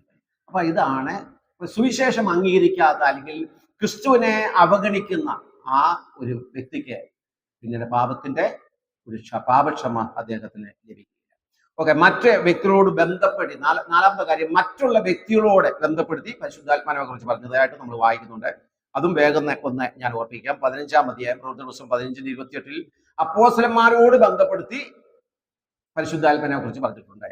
വിഗ്രഹാർപ്പിതം, രക്തം, ശ്വാസം മുട്ടിച്ചത്തത്, പരസംഗം എന്നിവ വർജിക്കുന്നത് ആവശ്യമെന്നല്ലാതെ അധികാരമൊന്നും നിങ്ങളുടെ മേൽ ചുമത്തരുത് എന്ന് പരിശുദ്ധാത്മാവിന് ഞങ്ങൾക്കും തോന്നിയിരിക്കുന്നു. അപ്പൊ ഇത് ഞാൻ അപ്പോസ്തലന്മാരുടെ അവിടെ പൗലോസും ബർന്നബാസും പത്രോസും ഇവരെല്ലാം എടുത്ത തീരുമാനത്തെ കുറിച്ചാണ് ഈ അവിടെ നമ്മൾ വായിക്കുന്നത്, യെരുശലേം കൗൺസിലിൽ. അപ്പൊ അവിടെ ഇവരെടുത്ത തീരുമാനം, ആരാ അവിടെ തീരുമാനമെടുത്തത്? വിഗ്രഹാർപ്പിതം, രക്തം, ശ്വാസം മുട്ടിച്ചത്തത്, പരസംഗം എന്നിവ വർജിക്കണം. ഇങ്ങനെ ഒരു തീരുമാനം എടുത്തു ആരാ? അപ്പോസ്തലന്മാർ അല്ലെങ്കിൽ മനുഷ്യരാ. എന്നിട്ട് പറയുകയാണ്, എന്നിട്ട് ആ കത്തിൽ അവരെ എഴുതിയിരിക്കുകയാണ്, ഇവ കൂടാതെ എന്നിവ അല്ലാതെ അധിക ഭാരമൊന്നും നിങ്ങളുടെ മേൽ ചുമത്തരുത് എന്ന് ആർക്കൊക്കെയാ? പരിശുദ്ധാത്മാവിനും പിന്നെ ഞങ്ങൾക്കും. അപ്പൊ അങ്ങനെയാണെങ്കിൽ ഞങ്ങൾ എന്ന് പറഞ്ഞ ആരാ? വ്യക്തികളാണോ? വ്യക്തികളാ, അപ്പോസ്തലന്മാരാ. പിന്നെ പരിശുദ്ധാത്മാവെ ഇപ്പൊ ഞങ്ങളോടുകൂടെ അല്ലെങ്കിൽ അപ്പോസ്തലന്മാരോട് കൂടെ പരിശുദ്ധാത്മാവിനും ബോധ്യമായിരിക്കുന്നു, തോന്നിയിരിക്കുന്നു പറഞ്ഞാൽ പരിശുദ്ധാത്മാവ് ആരാ? ഈ അപ്പോസ്തലന്മാരെ പോലെ തന്നെ ആരാ? വ്യക്തി ആയതുകൊണ്ടാണ്. അപ്പൊ അതുകൊണ്ട് പരിശുദ്ധാത്മാവ് ആരല്ല? ശക്തിയല്ല. ഓക്കെ. 2, യേശുക്രിസ്തുവിനോട് ചേർത്ത് പരിശുദ്ധാത്മാവിനെ കുറിച്ച് പറഞ്ഞിട്ടുണ്ട്. യോഹന്നാന്റെ സുവിശേഷം 16-14 വാക്യത്തിൽ അവിടെ പറയുന്നത് ഇങ്ങനെയാണ്, അവൻ എനിക്കുള്ളതിൽ നിന്ന് യേശുക്രിസ്തു പറയുന്ന അവൻ, അതായത് പരിശുദ്ധാത്മാവ് എനിക്കുള്ളതിൽ നിന്ന് എടുത്ത് നിങ്ങൾക്ക് അറിയിച്ചു തരുന്നതുകൊണ്ട് എന്നെ എതിരെയും മഹത്വപ്പെടുത്തും. കർത്താവ് പറയുകയാണ്, അവൻ അതായത് പരിശുദ്ധാത്മാവ് എന്നിൽ നിന്നും അല്ലെങ്കിൽ എനിക്കുള്ളതിൽ നിന്നും എടുത്ത് നിങ്ങൾക്ക് അറിയിച്ചു തരുന്നതുകൊണ്ട് എന്നെ എന്തെയും. അപ്പൊ യേശുക്രിസ്തുവിനെ ആരോട് ഉള്ള ബന്ധത്തിൽ കമ്പയർ ചെയ്തു? പരിശുദ്ധാത്മാവ്. അപ്പൊ യേശുക്രിസ്തു ഒരു വ്യക്തിയാണ്, അതുകൊണ്ട് പരിശുദ്ധാത്മാവും ആരാണ്? ഒരു വ്യക്തിയാണ്. 3, തൃത്വത്തിലെ മറ്റുള്ള ആളത്വങ്ങളോട് ബന്ധപ്പെടുത്തി പരിശുദ്ധാത്മാവിനെ കുറിച്ച് നമ്മൾ തിരുത്തി വായിക്കുന്നുണ്ട്. സ്നാനം, ആശീർവാദം, പിതാവിന്റെയും പുത്രന്റെയും. അപ്പൊ പിതാവും പുത്രനും വ്യക്തിയാണെങ്കിൽ മൂന്നാമത് പറഞ്ഞിട്ടുള്ള പരിശുദ്ധാത്മാവ് ആരാണ്? വ്യക്തി തന്നെയാണ്. അപ്പൊ ഇത്രയും കാര്യങ്ങളെ നമ്മളെ പരിശുദ്ധാത്മാവിന്റെ ആളത്വത്തിന്റെ തെളിവായിട്ട് നമുക്ക് ചിന്തിക്കാവുന്നതാണ്. ഇത്രയും കാര്യങ്ങൾ മതി. ഓക്കെ, ഇനി നമ്മളെ അടുത്ത പ്രധാനപ്പെട്ട വിഷയം, ആദ്യം നമ്മൾ ചിന്തിച്ച ഏത് വിഷയമാണ്? പരിശുദ്ധാത്മാവ് ഒരു വ്യക്തിയാണ്, അല്ലെങ്കിൽ പരിശുദ്ധാത്മാവിന്റെ ആളത്വം. പരിശുദ്ധാത്മാവ് കേവല ശക്തിയല്ല, ഒരു വ്യക്തിയാണ്. പരിശുദ്ധാത്മാവിന് ആളത്വമുണ്ട്. അതാണ് നമ്മൾ ആദ്യമായി ചെയ്തത്. രണ്ടാമത് നമ്മൾ ചിന്തിക്കുന്നത് പരിശുദ്ധാത്മാവ് ദൈവമാണ്, അല്ലെങ്കിൽ പരിശുദ്ധാത്മാവിന്റെ ദൈവത്വം. ആദ്യം നമ്മൾ ചിന്തിച്ച പരിശുദ്ധാത്മാവിന്റെ ആളത്വമാണ്, വ്യക്തിത്വമാണ്. പരിശുദ്ധാത്മാവ് ഒരു വ്യക്തിയാണ്. ഇനി നമ്മൾ പഠിക്കാൻ പോകുന്നത് പരിശുദ്ധാത്മാവ് ആരാണ്? ദൈവമാണ്. പരിശുദ്ധാത്മാവ് ദൈവമാണ്. ഈ 4-ാമത്തെ നൂറ്റാണ്ടിലാണ്, ഞാൻ ഓർപ്പിച്ചല്ലോ, 318 AD ഈ ഏരിയസ് അല്ലെങ്കിൽ അരിയൂസ് എന്ന് പറയുന്ന ആ ഗുരുപദേശകനാണ് പരിശുദ്ധാത്മാവ് എന്ന് പറയുന്നത് ആ ശക്തിയാണെന്നും, അത് തന്നെയല്ല അദ്ദേഹം പറഞ്ഞ മറ്റൊരു വാക്ക്, ഈ പുത്രൻ എന്ത് ചെയ്തു, പുത്രനാണ് ആദ്യത്തെ സൃഷ്ടി. യേശുക്രിസ്തുവിനെയാണ് ആദ്യം ദൈവം എന്ത് ചെയ്ത് സൃഷ്ടിച്ചത്. പിന്നെ എന്ത് ചെയ്തു, ആ പുത്രന്റെ ശക്തിയാണ്, പുത്രൻ നൽകിയ ആ ഒരു ശക്തിയാണ്, അല്ലെങ്കിൽ പുത്രനുണ്ടായ ശക്തിയാണ് മറ്റു കാര്യങ്ങളൊക്കെ സൃഷ്ടിച്ചത് എന്ന നിലയില് പരിശുദ്ധാത്മാവിന്റെ ആളത്വവും ദൈവത്വവും അദ്ദേഹം എന്ത് ചെയ്തു, നിരസിച്ചു. അതുപോലെ തന്നെ യേശുക്രിസ്തുവിന്റെ ദൈവത്വവും എന്ത് ചെയ്തു, അദ്ദേഹം നിരസിക്കുകയുണ്ടായി. അദ്ദേഹം പറഞ്ഞത് യേശുക്രിസ്തു ദൈവത്തിന്റെ ആദ്യത്തെ സൃഷ്ടിയാണ്. യേശുക്രിസ്തു ആദ്യം ദൈവം ആരെ സൃഷ്ടിച്ചു? അല്ലല്ല, പുത്രനെ സൃഷ്ടിച്ചു. പുത്രൻ എന്ത് ചെയ്തു, മറ്റുള്ള സകലത്തെയും സൃഷ്ടിച്ചു. പ്രത്യേകിച്ച് കൊലോസ്യ ലേഖനം 1-ാം അധ്യായത്തിന്റെ 15 മുതലുള്ള വാക്യങ്ങളിലെ ചില തിരുത്തുകളിലൊക്കെ വരുത്തി അദ്ദേഹം അങ്ങനെ അവരെ എന്ത് ചെയ്തു, ന്യൂ വേൾഡ് ട്രാൻസ്ലേഷനിൽ അങ്ങനെയുള്ള ഒരു വലിയ കൃത്രിമം അവരെ ചെയ്തിട്ടുണ്ട്. അത് നമ്മുടെ വിഷയമല്ല, അതുകൊണ്ട് ഞാൻ സന്തോഷം ഓർപ്പിച്ചെന്ന് മാത്രം. അപ്പൊ ദൈവത്തിന്റെ തെളിവ് നമ്മളെ ചിന്തിക്കാൻ പോവുകയാണ്. പരിശുദ്ധാത്മാവിന്റെ ദൈവത്വത്തിന്റെ തെളിവുകളെ. ഒന്ന്, പരിശുദ്ധാത്മാവ് ദൈവമാണ്. അതിന്റെ ഒന്നാമത്തെ കാരണം ദൈവിക നാമങ്ങൾ പരിശുദ്ധാത്മാവിന് ഉണ്ട് എന്നതാണ്. പരിശുദ്ധാത്മാവ് ദൈവമാകാൻ അല്ലെങ്കിൽ ദൈവമായിരിക്കാനുള്ള കാരണം, അല്ലെങ്കിൽ ദൈവമാണെന്ന് നമ്മൾ വിശ്വസിക്കാനും തിരുവഴുത്ത് പഠിപ്പിക്കാനുള്ള കാരണം പരിശുദ്ധാത്മാവിന് ദൈവിക നാമങ്ങൾ ഉണ്ട്. ഈ തൃത്വത്തിലെ മറ്റുള്ള ആളത്വങ്ങളോട് ബന്ധപ്പെടുത്തി 16 തവണ അല്ലെങ്കിൽ 16 സ്ഥലങ്ങളിൽ പരിശുദ്ധാത്മാവിനെ കുറിച്ച് നമ്മളെ വായിക്കുന്നുണ്ട്. പ്രവർത്തന പുസ്തകം 16-ാം അധ്യായം അതിന്റെ 7-ാമത്തെ വാക്യം, 16-ന്റെ 7-ാമത്തെ വാക്യത്തിൽ നമ്മൾ വായിക്കുന്നത് യേശുവിന്റെ ആത്മാവെന്നാണ് നമ്മൾ പരിശുദ്ധാത്മാവിനെ കുറിച്ച്. യേശുവിന്റെ ആത്മാവ്. അപ്പൊ യേശു ദൈവമാണെങ്കിൽ പരിശുദ്ധാത്മാവും ദൈവമാണ്. അതുപോലെ റോമാലേഖനം 8-ാം അധ്യായം അതിന്റെ 15-ാമത്തെ വാക്യത്തിൽ പുത്രത്വത്തിന്റെ ആത്മാവ് എന്ന് നമ്മൾ, പുത്രൻ യേശുക്രിസ്തു, ആ പുത്രത്വത്തിന്റെ ആത്മാവ് എന്ന് നമ്മൾ വായിക്കുന്നുണ്ട്. അപ്പൊ ആ വാക്യങ്ങളൊക്കെ പരിശുദ്ധാത്മാവിനെ ദൈവിക നാമങ്ങളോടുള്ള ബന്ധത്തിൽ നമുക്ക് സൂചിപ്പിക്കാൻ സാധിക്കുന്നതാണ്. മറ്റു തെളിവ് ദൈവിക സ്വഭാവങ്ങൾ പരിശുദ്ധാത്മാവിനുണ്ട് എന്നുള്ളതാണ്. ദൈവിക സ്വഭാവങ്ങൾ പരിശുദ്ധാത്മാവിനുണ്ട്. പ്രത്യേകിച്ചും ഈ 3 അടിസ്ഥാന സ്വഭാവങ്ങളുണ്ട്: സർവജ്ഞാനം, സർവവ്യാപകത്വം, സർവശക്തി. അപ്പൊ ഈ 3 കാര്യങ്ങൾ നമുക്ക് പരിശുദ്ധാത്മാവിൽ നമുക്ക് കാണുവാൻ സാധിക്കുന്നതാണ്. ഒന്ന്, സർവജ്ഞാനം. ആത്മാവിന് സർവജ്ഞാനമുണ്ട്. 1 കൊരിന്ത്യർ 12-ന്റെ 10-ാമത്തെ വാക്യം നമ്മൾ നേരത്തെ വായിച്ചതാണ്. 1 കൊരിന്ത്യർ 12-ന്റെ 10-ാമത്തെ വാക്യത്തിൽ ആത്മാവ് സകലത്തെയും, ദൈവത്തിന്റെ ആഴങ്ങളെയും എന്ത് ചെയ്യുന്നു, ആരായുന്നു, സകലത്തെയും. അപ്പൊ എല്ലാ കാര്യങ്ങളും അറിയുന്നു. സർവജ്ഞാനിയാണ് ആത്മാവും. അപ്പൊ പരിശുദ്ധാത്മാവ് സർവജ്ഞാനിയാണ്. അതുകൊണ്ട് പരിശുദ്ധാത്മാവ് ദൈവമാണ്. 2, പരിശുദ്ധാത്മാവിന് സർവവ്യാപകത്വമുണ്ട്. എന്ന് പറഞ്ഞാൽ എല്ലാ സ്ഥലങ്ങളിലും ഒരേ സമയം തന്നെ എല്ലാ സ്ഥലങ്ങളിലും വ്യാപരിക്കാൻ അല്ലെങ്കിൽ സാന്നിധ്യം അറിയിക്കുവാനുള്ള ആ ശക്തി, ആ ഗുണം പരിശുദ്ധാത്മാവിൽ നമുക്ക് കാണുവാൻ സാധിക്കുന്നു. സങ്കീർത്തനം 139-ന്റെ 7-ാമത്തെ വാക്യം അവിടെ വായിക്കുന്നുണ്ട്: നിന്റെ ആത്മാവിനെ ഒളിച്ച് ഞാൻ എവിടേക്ക് പോകും, തിരുസന്നിധി വിട്ട് ഞാൻ എവിടേക്ക് ഓടും. അപ്പൊ എല്ലാ സ്ഥലങ്ങളിലും കർത്താവിന്റെ സാന്നിധ്യമുള്ളതുപോലെ, പിതാവിന്റെ സാന്നിധ്യമുള്ളതുപോലെ പരിശുദ്ധാത്മാവിന്റെയും സാന്നിധ്യമുണ്ട്. പരിശുദ്ധാത്മാവും സർവ വ്യാപകത്വമുള്ള ആളത്വമാണ്, അല്ലെങ്കിൽ ദൈവമാണ്. ഓക്കെ. 3, പരിശുദ്ധാത്മാവ് സർവശക്തനാണ്. അപ്പൊ സർവശക്തി അല്ലെങ്കിൽ സർവശക്തൻ അത് ദൈവത്തിന്റെ മറ്റൊരു ഗുണവിശേഷണമാണ്. അതുപോലെ പരിശുദ്ധാത്മാവും സർവശക്തനാണ്. യോബിന്റെ പുസ്തകം 33-ന്റെ 4-ാമത്തെ വാക്യത്തില് നമ്മൾ വായിക്കുന്നുണ്ട്: ദൈവത്തിന്റെ ആത്മാവ് എന്നെ സൃഷ്ടിച്ചു, സർവശക്തന്റെ ശ്വാസം എനിക്ക് ജീവനെ തരുന്നു. അപ്പൊ അവിടെ 33-ന്റെ 4. അതുപോലെ നമ്മൾ ഇന്ന് ആദ്യത്തെ സന്ദർഭത്തിൽ തന്നെ ഉദ്ദേശിച്ച ഒരു വാക്യമുണ്ടല്ലോ, 31-ന്റെ 2-ാമത്തെ വാക്യം: ദൈവത്തിന്റെ ആത്മാവ് വെള്ളത്തിന്മേലെ പരിവർത്തിച്ചുകൊണ്ടിരിക്കും. അപ്പൊ ഇവിടെ ദൈവത്തിന്റെ പരിശുദ്ധാത്മാവ് സൃഷ്ടാവാണ് അല്ലെങ്കിൽ സർവശക്തനാണ് എന്നതിന്റെ സൂചന നൽകുന്ന ഒരു വാക്യമാണ്. മറ്റൊന്ന്, 4-ാമത്തെ കാര്യം, പരിശുദ്ധാത്മാവ് പുനരുദ്ധാന ശക്തി നൽകുന്നു, അല്ലെങ്കിൽ ഉയർത്തെഴുന്നേൽപ്പിന്റെ ശക്തി നൽകുന്നു, ഉയർപ്പിക്കുന്നു. അത് പരിശുദ്ധാത്മാവ് ചെയ്യുന്ന ഒരു കാര്യമാണ്, അല്ലെങ്കിൽ പരിശുദ്ധാത്മാവിന്റെ ശക്തിയോടുള്ള ബന്ധത്തിൽ നമുക്ക് കാണാൻ സാധിക്കുന്നുണ്ട്. റോമാലേഖനം 8:11 വാക്യത്തിൽ ആ ബന്ധത്തിൽ നമ്മൾ ഇങ്ങനെയാണ് വായിക്കുന്നത്: യേശുവിനെ മരിച്ചവരെന്നും ഉയർപ്പിച്ചവന്റെ ആത്മാവ് നിങ്ങളിൽ വസിക്കുന്നു എങ്കിൽ ക്രിസ്തു യേശുവിനെ മരണത്തിൽ നിന്ന് ഉയർപ്പിച്ചവൻ നിങ്ങളിൽ വസിക്കുന്ന തന്റെ ആത്മാവിനെ കൊണ്ട് നിങ്ങളുടെ മർത്യ ശരീരങ്ങളെയും എന്ത് ചെയ്യും? ജീവിപ്പിക്കും, അല്ലെങ്കിൽ ഉയർപ്പിക്കും. 8:11 വാക്യം. 5, പരിശുദ്ധാത്മാവ് സൃഷ്ടാവാണ്. നമ്മൾ പല ആവർത്തിച്ച വാക്യമാണ്. ഉൽപ്പത്തി 1:2 വാക്യം. പരിശുദ്ധാത്മാവ് സൃഷ്ടാവാണ്. ഭൂമി പാഴായും ശൂന്യമായി വരുന്നു. ആഴത്തിന്മീതെ ഇരുളുണ്ടായിരുന്നു, ദൈവത്തിന്റെ ആത്മാവ് വെള്ളത്തിന്മീതെ പരിവർത്തിച്ചുകൊണ്ടിരുന്നു. അതുപോലെ മറ്റൊരു കാര്യം പ്രധാനപ്പെട്ട വാക്യമാണ് 1 പത്രോസ് 1:21 വാക്യം. ദൈവവചനം രേഖപ്പെടുത്തുവാൻ, അല്ലെങ്കിൽ ദൈവത്തിന്റെ അരുളപ്പാടുകൾ എഴുതപ്പെടുവാൻ വേണ്ടി ദൈവത്തിന്റെ പരിശുദ്ധാത്മാവ് വ്യക്തികളിൽ എന്ത് ചെയ്തു? പ്രവർത്തിച്ചു. നമ്മൾ വായിക്കുന്നുണ്ടല്ലോ, പ്രവചനം ഒരിക്കലും മനുഷ്യന്റെ ഇഷ്ടത്താൽ വന്നതല്ല, ദൈവത്തിന്റെ കൽപ്പനയാൽ മനുഷ്യ പരിശുദ്ധാത്മാ നിയോഗം പ്രാപിച്ച് സംസാരിച്ചത്. അപ്പൊ പരിശുദ്ധാത്മാ നിയോഗം പ്രാപിച്ച് സംസാരിച്ചത്. അപ്പൊ അത് ദൈവത്തിന്റെ പരിശുദ്ധാത്മാവിന്റെ ദൈവത്വത്തിന്റെ മറ്റൊരു തെളിവാണ്. ഇനി വേഗം ഒരു കാര്യം കൂടെ ഞാൻ ഓർപ്പിക്കാം. പരിശുദ്ധാത്മാവിന്റെ പ്രതിരൂപങ്ങൾ അടുത്ത 3. 1 പരിശുദ്ധാത്മാവിന്റെ ആളത്വം, 2 പരിശുദ്ധാത്മാവിന്റെ ദൈവത്വം, 3 പരിശുദ്ധാത്മാവിന്റെ പ്രതിരൂപങ്ങൾ.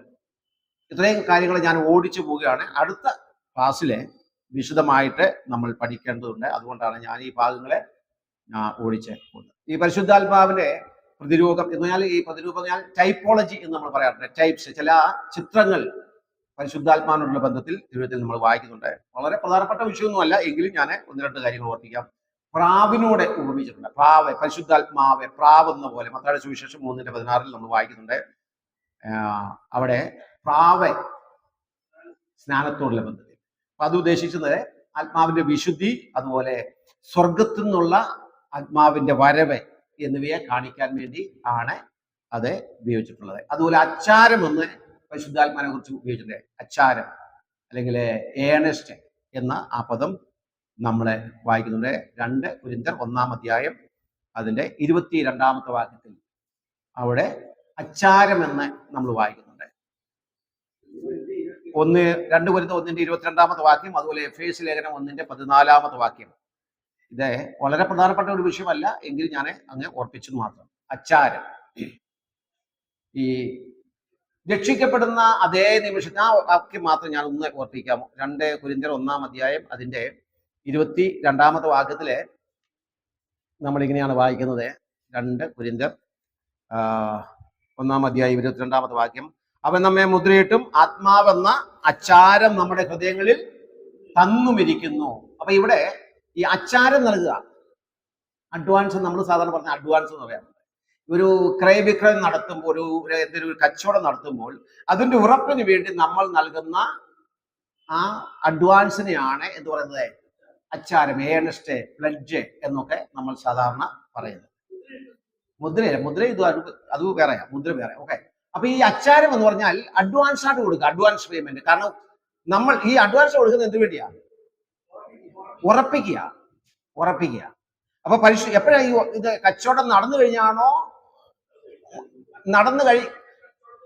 കച്ചവടത്തിന് മുമ്പ് എന്ന് പറഞ്ഞാൽ എഗ്രിമെന്റ് എഴുതുമ്പോൾ നമുക്ക് വേണമെങ്കിൽ പറയാം, ഒരു ട്രാൻസാക്ഷൻ ഒക്കെ കഴിയുന്ന മുമ്പ് അതിന്റെ ഉറപ്പിന് വേണ്ടി നമ്മൾ കൊടുക്കുന്നതാണ് ഒരു അഡ്വാൻസ് പേയ്മെന്റ് ആണ് എന്ത്? അച്ചാരം. ഇവിടെ പരിശുദ്ധാത്മാവിനെ അച്ചാരത്തോടെ ഉപയോഗിച്ചിട്ടുണ്ട്. അപ്പൊ ഒരു വ്യക്തി രക്ഷിക്കപ്പെടുമ്പോൾ, ഒരു വിശ്വാസി രക്ഷിക്കപ്പെടുന്നു പറയാൻ പറ്റില്ല, ഒരു പാപി രക്ഷിക്കപ്പെടുമ്പോൾ ദൈവത്തിന്റെ പരിശുദ്ധാത്മാവിനെ എന്ത് ചെയ്യുന്നു? അച്ചാരമായി നൽകുന്നു. അപ്പൊ രക്ഷിക്കപ്പെടുന്ന അതേ നിമിഷത്തിൽ തന്നെ ദൈവത്തിന്റെ പരിശുദ്ധാത്മാവെ ഒരു വ്യക്തിയിൽ വസിക്കുവാൻ ആരംഭിക്കുന്നു.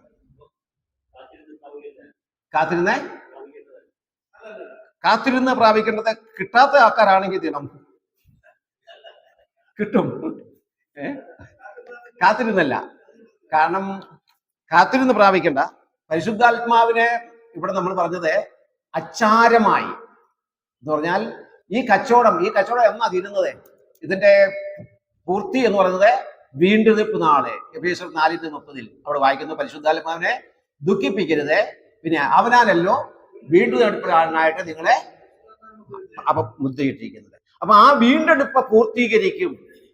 നിങ്ങൾക്ക് എല്ലാ വാഗ്ദത്തങ്ങളും അനുഗ്രഹങ്ങളും ക്രിസ്തുവിലൂടെ നൽകിയ ആ അനുഗ്രഹങ്ങളെല്ലാം പൂർണ്ണമായി നൽകും എന്നതിന്റെ ഉറപ്പാണ് ഈ അച്ചാരം. അപ്പൊ അത് സീല് ചെയ്യുക ഭദ്രമായി, ഇത് എന്റെ വകയാ, എന്റെ സ്വന്തമാണ്, മുദ്രയിടുക എന്ന് പറയാം. ശരിയാണ്. അപ്പൊ മുദ്ര, അച്ചാരം, പിന്നെ പ്രാവ്, പിന്നെ വെള്ളത്തോട് ഉപയോഗിച്ചിട്ടുണ്ട്, പിന്നെ കാറ്റിനോട് ഉപയോഗിച്ചിട്ടുണ്ട്, തീ പഴയ നിയമത്തിലൊക്കെ മോശയ്ക്ക് പ്രത്യക്ഷപ്പെട്ട സമയത്ത് നമ്മൾ അവിടെ തീ കാണുന്നുണ്ട്. പെന്തക്കോസ്ത് നാളിലും അത് തീയല്ലായിരുന്നു, നാളവും അല്ലായിരുന്നു, പിന്നെ അഗ്നിജാല പോലെ പിളർന്ന നാവ, തീയല്ലായിരുന്നു, അഗ്നിജാല പോലെ പിളർന്ന നാവായിരുന്നു. അപ്പൊ അവിടെയും പരിശുദ്ധാത്മാവിന്റെ സാന്നിധ്യത്തിന്റെ ഒരു തെളിവായിട്ട് എന്ത് ചെയ്തു, അവിടെ ഇത് പ്രത്യക്ഷപ്പെട്ടു. അപ്പൊ തീയോട് ഉപയോഗിച്ചിട്ടുണ്ട്, എണ്ണയോട് പരിശുദ്ധാത്മാവിനെ ഉപയോഗിച്ചിട്ടുണ്ട്. ഇതൊക്കെ ഞാൻ ഒന്ന് ജസ്റ്റ് ഓർപ്പിച്ചു എന്ന് മാത്രമേ ഉള്ളൂ. ദൈവം നമ്മെ സഹായിക്കട്ടെ. അടുത്ത സെഷനിൽ നമുക്ക് മറ്റു ഭാഗങ്ങൾ പഠിക്കാം.